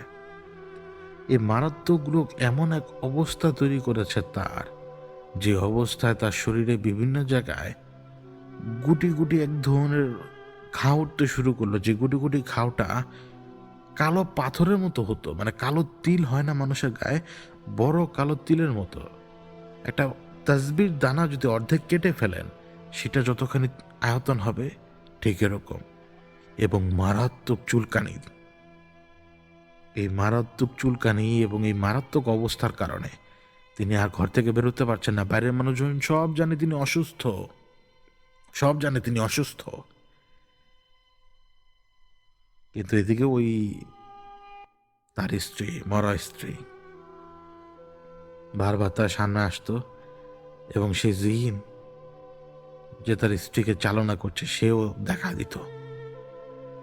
স্ত্রী রূপে যে আসছে সেই তো জিন, এবং সে বড় ভয়ঙ্কর দেও দানব। দুজনকেই তিনি দেখতে পেতেন।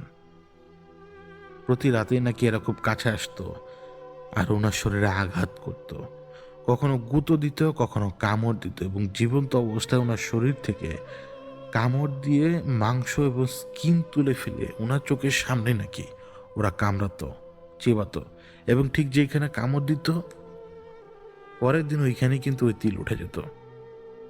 এমন অবস্থা যে তিনি নিজেকে কাপড় দিয়ে ঢেকে রাখতেন। বাইরের মানুষ কেউ জানতো না, বুঝতো না। সবাই জানতো যে আলেম সাহেবের অবস্থা একটু খারাপ এবং তিনি একটু বড় ইবাদতেও ব্যস্ত। এই জন্য তিনি একা একা থাকছেন। একটা পর্যায়ে এমন অবস্থা হয় তার যে তার চেহারায় এখন সেই গুটিটা ওঠা বাকি। এবং যদি চেহারায় গুটি উঠে তখন তিনি কি করবেন? তখন তো এক্সপোজ হয়ে যাবেন তিনি। এদিকে শরীরের যে আশপাশের যে ঘাগুলো রয়েছে সেই ঘাগুলোর ভেতরে সবচেয়ে মারাত্মক অবস্থা হয়ে ওঠে একেবারে শরীরের নিম্ন অংশের যে ঘাগুলো রয়েছে, এই ঘাগুলো থেকে পুঁজ বেরোতে শুরু করেছে রীতিমতো। না পারতেন বসতে, না পারতেন কাত হতে, অত্যন্ত মারাত্মক যন্ত্রণার ভেতরে। কিন্তু সেই তার স্ত্রী প্রতিদিন রাতে আসতো, জানোয়ারের মতো জিভ বের করতো এবং তার ঘাগুলোর উপরে চেটে যেত। সে রীতিমতো সেই ভয়ঙ্কর অবস্থাটা তিনি প্রত্যেক দিন রাতে ফেস করতেন। তার ঘাগুলোর উপর দিয়ে যখন জিভ যেত, তিনি যন্ত্রণা যে চিৎকার করতেন, তা অনেক বছর পরে মানুষ মিলাতে পেরেছে। যারা এই ঘটনা জানলো এখন, তারা অনেক বছর পরে এই চিৎকারের হিসাবটা মিলাতে পেরেছিল। কিছু বয়স্ক ব্যক্তি এই ঘটনা পরে জানতে পেরেছিল। এই শোচনীয় অবস্থায় একদিন রাতের বেলা ওনার কাছে সেই শাহী জিনের পরিবার থেকে একজন ব্যক্তি আসেন এবং সেই ব্যক্তি এসে তাকে এমন এক পরামর্শ দিলেন যে পরামর্শটা শোনার জন্য তিনি নিজে তৈরি ছিলেন না। সেই পরামর্শটা শোনার পরে তিনি ভাবছিলেন তিনি কি করবেন। শাহী জিন পরিবার থেকে যিনি এসেছিলেন তিনি এসে তাকে বলেছেন, আপনার শরীরের অবস্থা অত্যন্ত খারাপ, আপনি যে কোনো সময় মৃত্যুর খুব কাছে পৌঁছে যেতে পারেন। আপনার শরীর থেকে রক্ত বেরিয়ে যাচ্ছে, আপনার শরীর পুরোপুরি ঠান্ডা হয়ে যাচ্ছে, আপনার শক্তি হারিয়ে ফেলছেন আপনি, আপনার যে কোনো সময় মৃত্যু হতে পারে। কিন্তু যদি আপনার এই অবস্থা চলতে থাকে তাহলে কিন্তু পরবর্তীতে মানুষজন জেনে যাবে যে ঘটনা কি ঘটেছে। কারণ আপনার মৃত্যুর পরে কি হবে জানেন? আপনার এই লাশকে ওইখান থেকে তুলে এনে পুরো গ্রামে হাঁটানো চলানো করানো হবে এবং যখন পুরো গ্রামে আপনার লাশ হাঁটবে, মানুষজন যখন দেখবে তখন জল্পনা কল্পনা দাঁড়িয়ে যাবে আর কেউ না কেউ কোনো না কোনোভাবে সত্য জানা যাবে। তখন উমার সাহেব জিজ্ঞেস করেছিলেন, তাহলে আমার করার কি? সেই শাহিদিন পরিবার থেকে বলা হয়েছিল যে আপনি কবরে যাবেন, সমস্ত সিক্রেট সমস্ত কিছু নিয়েই আপনি কবরে যাবেন, পেছনে সমস্ত গ্লানি সহ সব কিছু নিয়ে কবরে যাবেন।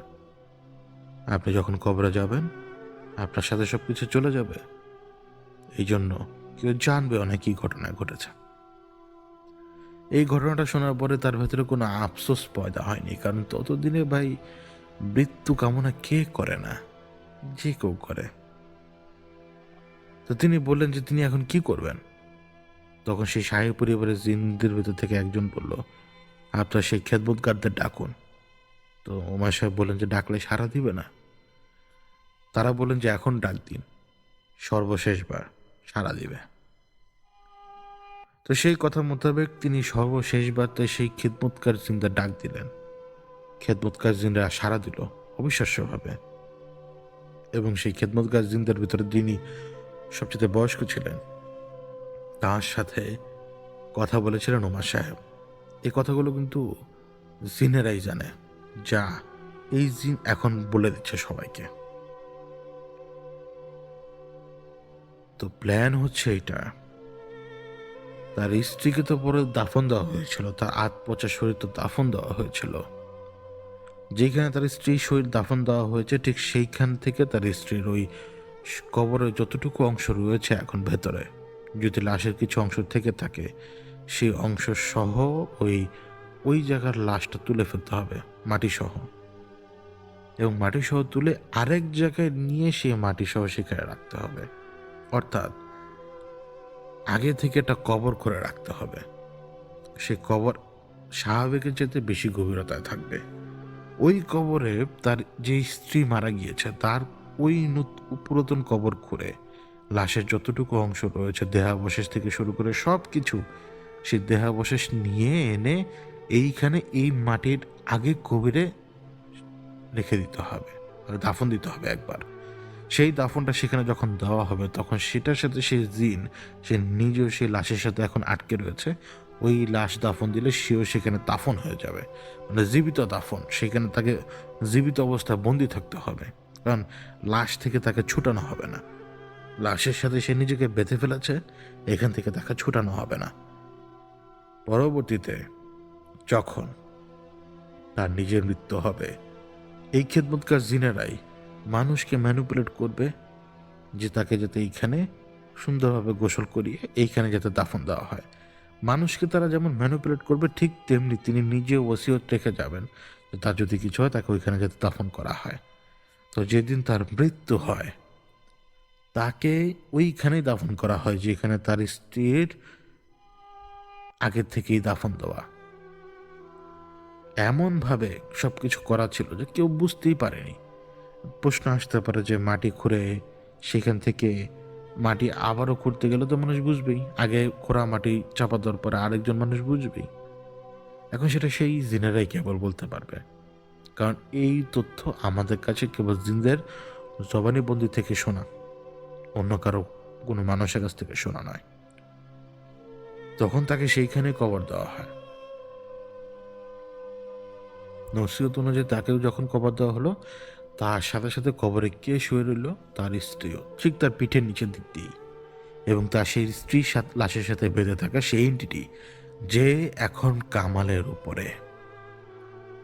এখন কথা হচ্ছে সে ছাড়া পেল কিভাবে?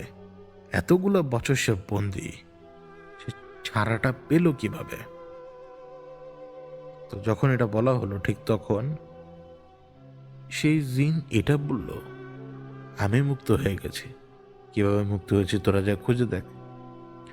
এখন সেই কথা প্রেক্ষিতে পরবর্তীতে যখন খোঁজ নেওয়া হলো, মানুষই যখন খোঁজ নিল, মানে খোঁজ নেওয়ার ব্যাপারটা ছিল এরকম যে কবর কি ঠিকঠাক আছে কিনা। পরে যে জানা যায় কি জানেন, এই কবর নদীতে বিলীন হয়ে গেছে, এবং যখন নদীতে বিলীন হয়ে গেছে তখনই সে মুক্ত হয়ে গেছে। কিন্তু মুক্ত হলেও লাশের সাথে তার কিছু অংশ, মানে লাশের সাথে সে নিজেকে বেঁধে রেখেছিল, তো লাশের কিছু অংশ নষ্ট হওয়া তখনও বাকি। তো নদীর গভীরে যখন লাশের অংশটা, তখন সে ওই নদীর গভীরেই বসেছিল ওই লাশের সাথে, কারণ সে এটার সাথে নিজেকে বেঁধে ফেলেছে। ওই লাশের অংশ নষ্ট হতে আরো বছর বছর সময় লেগেছে, কারণ নদীর গর্ভে অনেক সময় অনেক কিছু নষ্ট হতে অনেক সময় লাগে। এবার যখন ফাইনালি সেই অংশটা নষ্ট হয়ে গেল, সেই টুকরোটা লাশের, মানে হাড়, অবভিয়াসলি হাড়, এরপরে সে মুক্ত হয়েছে। এরপরে সেখানে এসে প্রায় মাস খানেক সময় লাগিয়ে ছেলের উপরে সে নিজেকে আবদ্ধ করে নিয়েছে সেই দেহ দানব। এখন মূলত সব ধরনের ইন্টারোগেশন কিন্তু এই জিনদের মাধ্যমেই হয়েছে। এই জিনদের ভিতরেই কিন্তু ওই দেহ দানবকে নিয়ে যত ধরনের ইনভেস্টিগেশন ছিল হয়ে গেছে।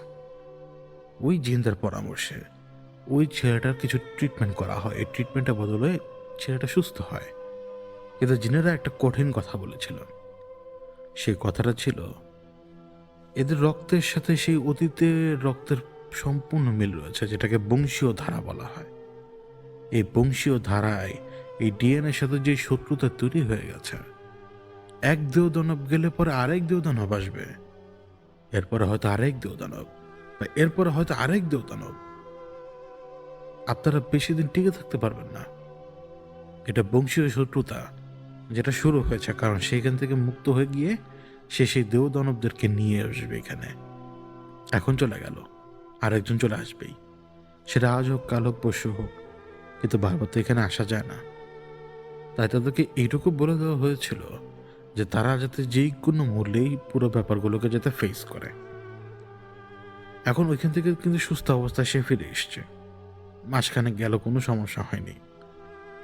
একদিন হুট করে তাদের বাড়িতে, মানে তাদের যে ফ্ল্যাট, ওই ফ্ল্যাটের বারান্দায় একটা পাখি এসে বসলো। মানে পাখি এসে বসে না তেমন একটা, ওইখানে পাখি এসে বসলো।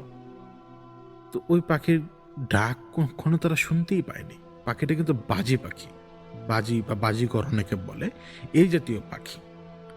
এবং পাখিটা নাকি কেমনভাবে যেন তাকিয়ে থাকতো তাদের দিকে, কোনো কথা বলতো না। কাছে গেলে একদম কাছে না যাওয়ার আগ পর্যন্ত, মানে ধরে ফেলার ডিস্টেন্সে না যাওয়ার আগ পর্যন্ত সে সরতো না। সে সরে আশপাশে উড়ে আবার আরেক পাশে জানলায় যেয়ে দাঁড়াতো। সে প্রতিদিন আসতো না, কিন্তু প্রায় সময় আসতো। এবং এই চাহনিটা ছিল একদম অদ্ভুত। এই পাখিটা প্রায় সময় রাতের বেলাও দেখা দিতে শুরু করলো। মানে রাতের বেলা ঘুমানোর আগেও তাকে দেখা যেত, আবার ঘুম থেকে উঠেও তাকে দেখা যেত, হয়তো জানালার গ্রিলে অথবা বারান্দার গ্রিলে। তখন কিন্তু অন্তরের ভেতরে ভয় লাগতে শুরু করে মানুষের। তাদেরও সে ভয় লাগছিল। তারা অ্যান্টিসিপেট করছিল যে কোনো সময় আবার বড় ধরনের কোনো বিপদ হতে পারে। এবং ওই অ্যান্টিসিপেশনটাই পরে বাস্তবে সত্য হয়। কামাল আবার পজেসড হয়। এবারে পজিশনের ধরন ছিল ভিন্ন।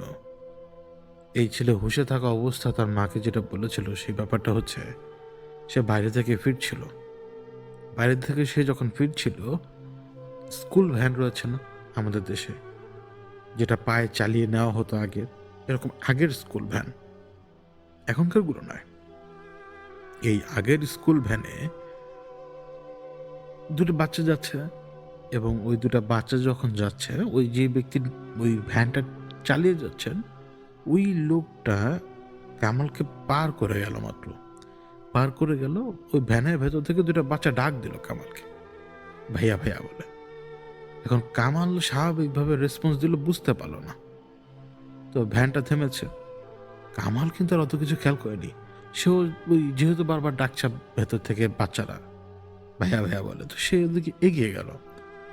ওই দরজাটা ভেতর থেকেই বাচ্চাদের মধ্যে থেকে কেউ খুলেছে, কারণ সে দুটা চোখ দেখেছে, চেহারা দেখেছে মানুষের, মানুষের বাচ্চা, শ্যাম কালো বর্ণের আর কি। তো যখন গেট খুললো, ভেতরে দেখলো যে একটা বাচ্চার হাত কেটে গেছে, আর একটা বাচ্চা যে মাত্র গেট খুললো, এবং সেই বাচ্চা ওকে বলছিল যে ভাইয়া ভাইয়া ওর হাত কেটে গেছে। তো কামাল তো ভেতরে ঢুকে গেছে, যেটা আমি হলেও করতাম। তো সে ভেতরে ঢুকে গেছে এবং সে ওই রক্তের উপরে নিজের হাত দিয়ে চাপ দিতে গেছে। এবং যেই মুহূর্তে সে নিজের হাত দিয়ে চাপ দিতে গেল, ওই মুহূর্তেই দরজাটা হচ্ছে যে ঢোকার জায়গাটা, এটা দরজাটা বন্ধ হয়ে গেল। এখন কামাল যখন পেছনের দিকে ঘুরে তাকায়, সে দেখতে পায় যে বাচ্চার, মানে যে বাচ্চাটা গেট বন্ধ করেছে তার চেহারার ভিতরে একটা অদ্ভুত হাসি। তো যখন আবার যে এই বাচ্চার দিকে তাকালো, যার হাতের উপরে সে চাপ দিয়েছে, কেটে যাওয়া আঙ্গুল বা হাতের উপরে, তখন সে দেখলো যে এই বাচ্চাটারও চেহারা মানে ডিফর্ম হচ্ছে, মানে চেহারা বদলে যাচ্ছে। একটা মানুষের ভেতর থেকে যখন দানব বেরিয়ে আসে, চোখ চেহারা খুলে সমস্ত কিছু যদি বদলে যাওয়ার মতো অবস্থা হয়, ফেটে কেটে, ঠিক এই রূপে তার ওই চেহারার পরিবর্তন। এবং এটা কামালের চোখের সামনেই, আধা ফিট বা 1 ফিট বড় চল এতটুকু ডিস্টেন্সে এই ঘটনা। এখন সে আতঙ্কে পিছনে পড়ে যায়। পেছনে পড়ে যাওয়ার পরে ওই যে একটা শিশুরূপে যে ছিল, সেও তার পাশে দাঁড়ানো। এখন তার মুখের ভেতর থেকে যে জিভ বেরিয়ে এসছে, ওই জিভ থেকে একটা রীতিমতো সাপ বেরিয়ে এসছে, সাপ। ছেলেটার মুখ বরাবর সেই সাপ এসে পৌঁছে গেছে, এবং অতক্ষণে ওই যে পায়ের কাছে যে আরেকটা দানবের মতো রূপ নিয়েছে, সে নাকি তার গলা চেপে ধরেছে। এটুকুই সে বলতে পেরেছিল, কারণ এরপর থেকে সে আবারও পজেসড, পুরোপুরি পজেসড। এবং তারা এখন ওই ঘটনা ঘটার পরে প্রথমে তো জানতো না যে কি হয়েছিল। ছেলে মিসিং ছিল কয়েকদিন, কামাল কিন্তু মিসিং। পুলিশে ডায়েরি করা হয়, এদিক ওদিক খোঁজা হয়, অনেক কিছু করার পরে ওকে নাকি খুঁজে পায় ওর এক আন্টি। ওই আন্টি খুঁজে পাওয়ার পরে ওকে খুঁজে পায় এমনভাবে, মানে সবকিছু বদলে যে গেছে, চেহারা একদম মানে শুকিয়ে কাঠ হয়ে গেছে। যেই জায়গা হচ্ছে আপনার ময়লার যেই ভাগার থাকে না, এরকম ভাগারের সামনে সে বসে রয়েছে, একদম এতিম বাচ্চার মতো। অথচ সে কিন্তু মানে মানে কিশোর পেরোনো ছেলে। পরে ওইখান থেকে খোঁজ খবর নেওয়া হলো, নিয়ে যাওয়া হলো, তখনও ওই রকমই, ওই একই রকম স্টেট তার। সে একটা নিজস্ব খেয়ালের ভেতরে রয়েছে, কিন্তু ওই দিন রাতের বেলা প্রথম সে শুরু করলো কি, এক অদ্ভুত নৃত্য, নাচ। ওকে বারবার চেক করছিল মা বাবা এবং অন্যান্য আত্মীয় স্বজন, সবার ভেতরেই বারবার এসে একটু পর পর ওকে চেক করছিল। পাশে বসে রয়েছে একজন, তারপরও সবাই চেক করছিল। ওর প্রথমে চোখটা করলো, তারপরে উঠে বসলো তো লোকজন এসে গেছে কথা বলার জন্য। সবার দিকে এমনভাবে তাকিয়ে রয়েছে সে তখন, যেন এই লোকগুলোকে সে দেখে একদম খুশি, মানে চেহারার ভেতরটা খুশির ঝলক। তারপরে কি করলো জানেন? তারপরে সে নিজের কানের ভেতরে আঙ্গুল ঢুকালো, তারপরে সেই আঙ্গুল বের করে সেই মানে গন্ধটা নিল সে। তারপরে সবার সামনেই হালকা হয়তো কোনো কিছু কান থেকে বেরিয়েছিল, সেটা তার নিজের জিভ দিয়ে টান দিয়ে মুখের মধ্যে নিয়ে নিল ময়লাটা। তো এটা দেখে কেউ একজন ইস করে উঠেছিল, তো যে ইস করে উঠেছিল তাকে সে দুম করে একটা লাথি মারে। তো দুম করে লাথি মারার পরে সে তো মারাত্মকভাবে আঘাতপ্রাপ্ত হয়। যখন লোকজন তাকে নিয়ে ব্যস্ত, তখন সে বিছানার উপরে উঠে দাঁড়ায় এবং হাতের আঙ্গুলকে এমনভাবে সাজায় নিজের মাথার সাথে, যেন মাথায় দুটো শিং রয়েছে তার। এবং সে এখন এমন একটা ভাব নিচ্ছে যে সে হচ্ছে গন্ডার, অথবা সে গরু, অথবা সে মহিষ, অথবা সে ষাঁড়। এখন সে এসে গুতা দিবে। তো ওইভাবে নুয়ে এদিক ওদিক নড়াচড়া করছে, আবার কখনো সোজা হয়ে দাঁড়িয়ে নিচে বেড়াচ্ছে, মানে অদ্ভুতভাবে।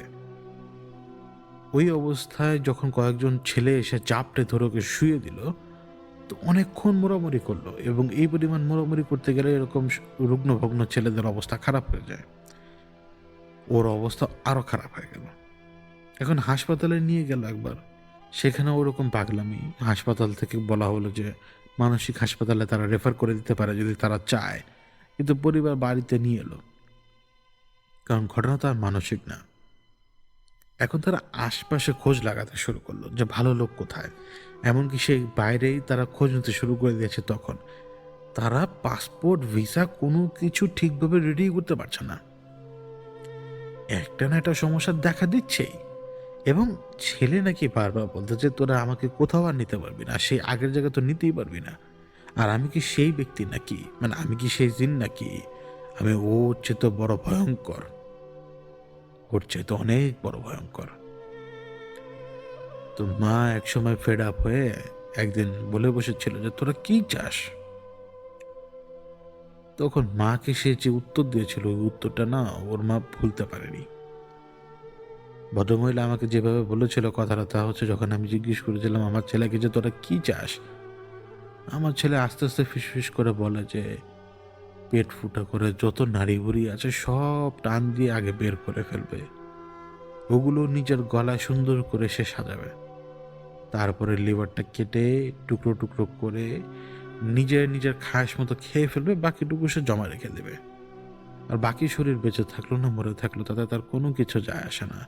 কিন্তু যদি রাস্তার কুকুরগুলো যদি ঘরের দুয়ারের সামনে আসে, তাহলে শরীরের হাড় থেকে মাংসগুলো আলাদা করে খুব সহজে সে কুকুরগুলোকে খাইয়ে দেবে, যদি রাস্তার কুকুরগুলো আসে। নইলে লিভার পর্যন্তই তার খোরাকি, এরপর আর তার কোনো কিছু দরকার নেই মানব শরীর থেকে। এরপরে সেটা খারাপ ইঙ্গিত দেয়। মায়ের কাছে সেটা অত্যন্ত কষ্টদায়ক একটা মুহূর্ত ছিল। তিনি ওই কথা আমাকে বারবার বলেছিলেন। তারা এদিক ওদিক থেকে বিভিন্ন জায়গা থেকে চেক করে যাচ্ছিলেন, বিভিন্ন জায়গা থেকে লোকজন এনে এনে বারবার বিভিন্নভাবে চেষ্টা করে যাচ্ছেন। এই একটু ঠিক হয়, একটু খারাপ হয়, এই 2 দিন যদি একটু ভালো থাকে, আবার 3 দিনের দিন খারাপ হয়। মানে ও একটা আনস্টেবল কন্ডিশনের ভেতর দিয়ে যাচ্ছিল। ওই পর্যায়ে যখন মানে আমাদের সাথে যোগাযোগ হয়, আমাদের কাছে মোটামুটি সব কথাই তারা পরিষ্কারভাবে বলে ফেলে আগেই। এবং ওই ছেলে ওই দিন আবার বাসায় ছিল না, আরেক জায়গায় নাকি নিয়ে গিয়েছে তারা। এবং তারা তখন আমাকে বলেছিল যে মানে আপনি নিজেও দেখুন, ও যেখান থেকে যাই হোক না কেন। তখন আমি বললাম যে আসলে কি, মানে এখানে একটা গোজামিল হয়ে যাওয়ার সম্ভাবনা বেশি। এখন কোন জায়গায় কি মানে কার দ্বারা কার উপকার রেখেছে বা কার ক্ষতি রেখেছে সেটা তো আর আমরা জানি না। তাদের ওই রিকোয়েস্ট আবার আমরা রাখতে পাইনি যে একই সাথে মানে এত লোক কাজ করা সম্ভব না। এখানে একটা সমস্যা তৈরি হয়। তো এরপরে ছেলেটা নাকি ৬-৭ দিন ভালো ছিল। তারা একটু আশাব্যঞ্জক হয়ে উঠেছিল। কিন্তু পরে আবার খারাপ হয়। এবং খারাপ হওয়ার পরে আর ঠিক হচ্ছে না। মানে মূল কথা হচ্ছে কি জানেন? যদি কোনো ব্যক্তির কাজ ঠিকভাবে হয়ে যেত, ওই দেও-দানব বা ওই এন্টিটি ওই কাজটাকে এমনভাবে পরবর্তীতে নষ্ট করত যে সেই ব্যক্তি অন্য কোনো স্টেপ নিলে কাজ হচ্ছিল না। বোঝাতে পারলাম? মানে সে ওই ব্যক্তির ওই হাতিয়ারটা ভেঙে দিয়ে আবারও ছেলের উপরে চলে আসতো। যার কারণে ওই ব্যক্তির অন্যান্য কোনো শক্তিশালী আমল তার উপরে ধরতো না। মানে সে ব্যারিয়ারটা ভেঙে ফেলতো আগে। এইজন্য সে চট করে সেই শরীরে ফেরত আসতো না। আগে সেই ব্যারিয়ার ভাঙতো ভালোভাবে, তারপরে শরীরে ফেরত এসে সে হাসি তামাশা করত। তো আগেভাগে যেহেতু মহিলা আমাদেরকে এই কথা বলে দিয়েছিলেন, মানে মানে স্বামী স্ত্রী দুজন মিলেই, এটা একটা সুবিধা দাঁড়ায় আমাদের জন্য। খুবই স্বাভাবিকভাবে সেই আগের নিয়মেই দরজার সিটকানের ভেতরে, অর্থাৎ যেটাকে বলা হয় যে ঢুকিয়ে দেয় যে, সেটাতে তালা মেরে দিলাম যাতে দরজা না লাগাতে পারে কেউ। দরজা ফাঁকা থাকবেই, ফাঁকা থাকতে হবেই, কারণ কারোর পক্ষে সম্ভব নয় ওই তালা খোলার চাবি ছাড়া। আসলেই সম্ভব না। কিন্তু হাত তো ঢুকিয়ে দিতেই পারে। ওইভাবে যখন তালা লাগিয়ে ওই রুমে আমি ঢুকলাম, ছেলে তখন বসা কোনো এক জাতীয় খাবার খাচ্ছিল। ছেলেটার অবস্থা অনেক খারাপ। মানে দেখলে মনে হবে কি যে এর শরীরে মাংস বা হাড় বলতে আর কোনো কিছু মনে হয় অবশিষ্ট নেই, এই একটা অবস্থা। তখন আমি ওকে বললাম যে সে খাবারটা শেষ করুক। তো তো বললো যে না, সে পরে খাবে। তো খাবারটা সে পাশে রাখলো। রাখার পরে আমি বললাম যে আশেপাশে আছে, কারণ আমি ওই সময় কাউকে অনুভব করছিলাম না। তো সে বললো না, কিন্তু আশেপাশে না থাকলেও সে উপরে রয়েছে। আমি বললাম কোন উপরে? বলে যে সে মাঝে মাঝে নাকি বাতাসের উপরে ভেসে বেড়ায়। এখন ওই ছেলেও চুপ, আমিও চুপ। অপেক্ষা করছি কখন আসবে। মানে কখনো কখনো এমন অনুভূতি হয় যে কেউ এখানে নেই, কিন্তু তারপরও তারা রয়েছে।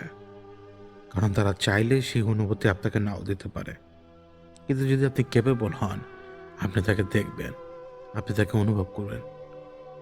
আমি কোনো অদ্ভুত কারণে তাকে টের পাচ্ছিলাম না, কিন্তু আমার বিশ্বাস ছিল যে সে এখানে রয়েছে। ক্ষমতা এক এক সময় এক একভাবে কাজ করে, তা শুধু উপলব্ধির ব্যাপার। আমি ওকে দেখলাম নিঃশ্বাস নিতে জোরে জোরে, এবং যেই মুহূর্তে আমি ওকে দেখছিলাম যে ওর নিঃশ্বাস নিচ্ছে জোরে জোরে, ঠিক সেই মুহূর্তে ছাদের রেলিং বেয়ে নিচের দিকে নামতে দেখলাম আমি ওকে। যে নিচের দিকে নামছে তার আয়তন একটা জানালার পর্দা যতটুকু লম্বা হবে তার চেয়ে একটু বেশি। এবং সে নিচের দিকে রেলিং বেয়ে নিচে নামলে এমনভাবে, মানে রেলিং বলতে যে দেয়াল, দেয়াল বেয়ে নিচে নামলো অনেকটা পানির মতো। ছেলেটার পেছনে যে বসলো ছেলেটা তো তখন নিঃশ্বাস নিচ্ছে জোরে জোরে। আর আমি ওকে দেখে ধীরে ধীরে ধীরে ধীরে জিকির করতে লাগলাম, কারণ আমি দেখছি আমার চোখের সামনে, কারণ আমি তখন একদম শান্ত, অশান্ত না। আমি জিকির করছি এবং আমি বুঝতে পারছি যে সে তৈরি হচ্ছে কথা বলার জন্য, অথবা সে তৈরি হচ্ছে আমাকে যেভাবে হোক সে কথা বলার জন্য হোক বা যাই হোক, তৈরি সে হচ্ছে। তো আমার যখন জিকির প্রায় শেষের দিকে, ওই সময় আমাকে বললো থামতে। আমি থামিনি। আমি থামবো কেন? থামিনি, কখনো থামিনি, এটা সত্যি কথা। টাইমটা শেষ করার আগে সে একবার কি জানি ছুঁড়ে মারলো আমার দিকে। আমি খেয়াল করিনি, কারণ আমার খেয়াল অন্যদিকে ছিল, চোখ অন্যদিকেই ছিল। একটুর জন্য সেটা আমার মানে চোখের লাগেনি আর কি, লেগেছিল মাথার উপরের দিকে হালকা। অনেক গতিতে থাকলেও হালকাই লেগেছিল, টের পাইনি। তো তখন আমি যখন তার দিকে তাকালাম, দেখছি যে ফুসফুস করছে। শুধু সে ফুসফুস করছে না, ওইখানে ওই ছেলেটাকে আর দেখছি না এখন। আর এখন আমি যাকে দেখছি সে লিকলিকে গড়নের লম্বা, তার বুকের ছাতিটা মানুষের যেরকম বুকের ছাতি হয় ঠিক ওইরকম বুকের ছাতি, এরকম স্পাইন দেখা যায়। এবং সে সেইখানে মানে বসে রয়েছে না দাঁড়িয়ে রয়েছে বোঝাতে পারবো না। আমার চোখের সামনে কিন্তু ছেলে নেই। আমি আবারও বলি, আমার চোখের সামনে কিন্তু ছেলেটা নেই। এরকম ফুল ব্লোন পজেশনে কেস যখন ঘটে তখন রোগীর সামনে থাকলেও কিন্তু তাকে দেখা যায় না। রোগীর সামনে থাকলেও তাকে দেখা যায় না। যেমনটা ছিল ৯.৫ ঘন্টার ঘটনাটা। সেইখানে আমাদের সামনে ভিকটিম ছিল। ভিকটিমের সামনে কিন্তু দেখবেন যে ওই সো কল্ড দেবতা কিন্তু এসে দাঁড়াতো। মাকুকু থেকে শুরু করে সবাই, গেওয়া থেকে শুরু করে সবাই। তো ওরা ওই সময় কিন্তু ম্যানিফেস্ট করতো চোখের সামনে। রোগী ওইখানে পড়ে থাকতো, কিন্তু এখানে আমার সামনে রোগী নেই, অর্থাৎ কামাল নেই, সরাসরি সে দেবদানব। এখন সে তো ফোঁস করছে।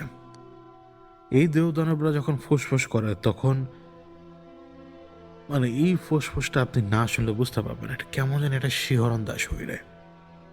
মানে আপনি এমন একটা ক্রিয়েচারের সামনে দাঁড়ানো যে ক্রিয়েচারটা মানুষের দুনিয়ারই না, না বাঘ ভাল্লুক না হাতি ঘোড়া, কোনো কিছু না। এমন একটা ক্রিয়েচার যার ব্রেন নাই কিন্তু তারপরে সে বুদ্ধিমান, যার শক্তি নাই কিন্তু তাও মানে একটা শরীর দরকার, শক্তি প্রয়োগের জন্য শরীর দরকার, কিন্তু তারপরে সে স্ট্রং। সে শুধুমাত্র দুর্বল এক জায়গাতে, তা হচ্ছে চিন্তা শক্তিতে, তা হচ্ছে রুহানি জগতে, তা হচ্ছে রুহের উপরে, তা হচ্ছে ইমানের উপরে। সে এইখানে সেই মানুষের সাথে আর পেরে উঠতে পারে না।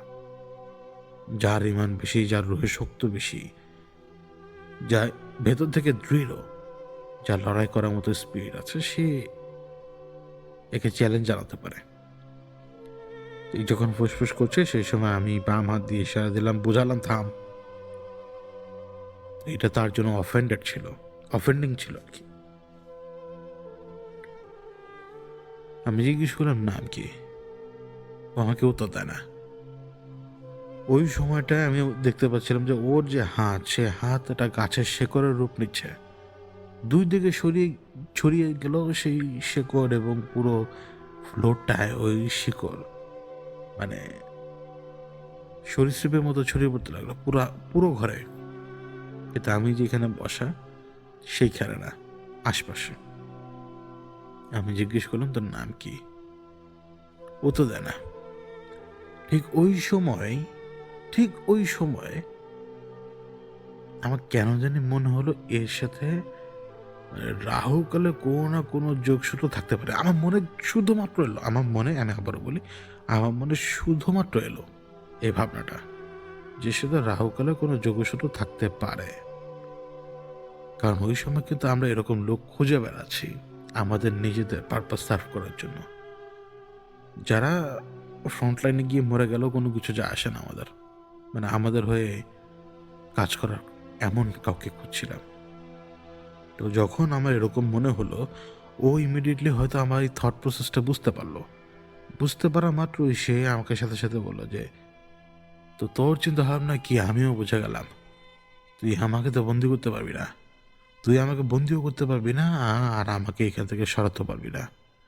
আর তুই যাকে খুঁজছিস তার খোঁজ আমি তোকে দিব না। অর্থাৎ এ জানতো আমি রাহুকালকে কোথায় পাবো, আর রাহুকালের সাথে এই সম্পর্ক রয়েছে কোনো না কোনো দিক দিয়ে। তখন আমি বললাম ঠিক আছে, কিচ্ছু হবে না। আমি আমার মনের ভেতরে চাপিয়ে রাখলাম, বুঝতে দেব না। যেহেতু একটা ক্লু আমি পেয়ে গেছি যা কোনো না কোনোভাবে রাহুকালের মানে যাকে ধরা অত্যন্ত জরুরি এই মুহূর্তে, মানে অনেক যন্ত্রণা দিয়েছে, যে তার একটা খোঁজ যে পেয়ে যাব, এটা এটা একটু একটু সুবিধাজনক সেই সময়ের জন্য আমাদের। তখন আমি শুধু কথার মার পেছে পড়ে গেলাম। সবার আগে আমি জিজ্ঞেস করলাম তুই কখনো কি কোনো কিছু এঁকেছিস, ড্রয়িং করিস? আমি মাঝে মাঝে ড্রয়িং করি, আঁকি। তা আমার হাতে একটা কাগজ এবং আমি আঁকছিলাম ওকে, যেভাবে আমি ওকে দেখছিলাম। তো ও বললো যে না, আমি ড্রয়িং করি না। কিন্তু ততক্ষণে আমি ওর একটা স্কেলেটাল রূপে আমার সামনে, আমি এটা একটা ছোটোখাটো মানে 1 টান 2 টান দিয়ে যতটুকু ড্রয়িং করে আমি ওকে দেখালাম যে দেখ তুই দেখতে এরকম মানুষের সামনে। তখন আমাকে সে ওদিক থেকে প্রচণ্ড গালিগালাজ করতে শুরু করলো। যেই মুহূর্তে সে গালিগালাজ করতে শুরু করলো, আমি কাগজটা রাখলাম, আর পাতলা কাগজটা, খাতাটা আর কি, সেটা রাখলাম এবং বিছানার উপরে উঠে গিয়েছে কখন আমি টেরও পাইনি। ওই সময় যখন আমার হাত ওর ঘাড়ে, আসলে আমার হাত তো ওই ছেলের ঘাড়ে, কিন্তু আমি তো ধরে রয়েছি এমন একটা শরীর যে শরীরটা মানুষের শরীর না। আমার চোখ এবং হাত টের পাচ্ছে যে এটা এক অমানুষ, যে মানুষ না। কিন্তু বাস্তবে তো আমি যাকে ধরছি সে হচ্ছে কামার। এবং আমি তাকে ধরার পরে যখন আমি তার চেহারার উপরে জিকির করা শুরু করে দিলাম, ওই সময় ওর চেহারাটা না একেবারে মানে খুলে গেল, মানে ওর চেহারাটা, ওর যে ফেসটা একদম খুলে গেল, মানে মুখটা চওড়া হয়ে গেল। মুখটা যেই মুহূর্তে চওড়া হয়ে গেল, ওই মুহূর্তে আমি ওই জিকিরটা শেষ করতে করতেই আমি ওই জিকিরের দমটা আর ওর উপরে ছেড়ে দিলাম।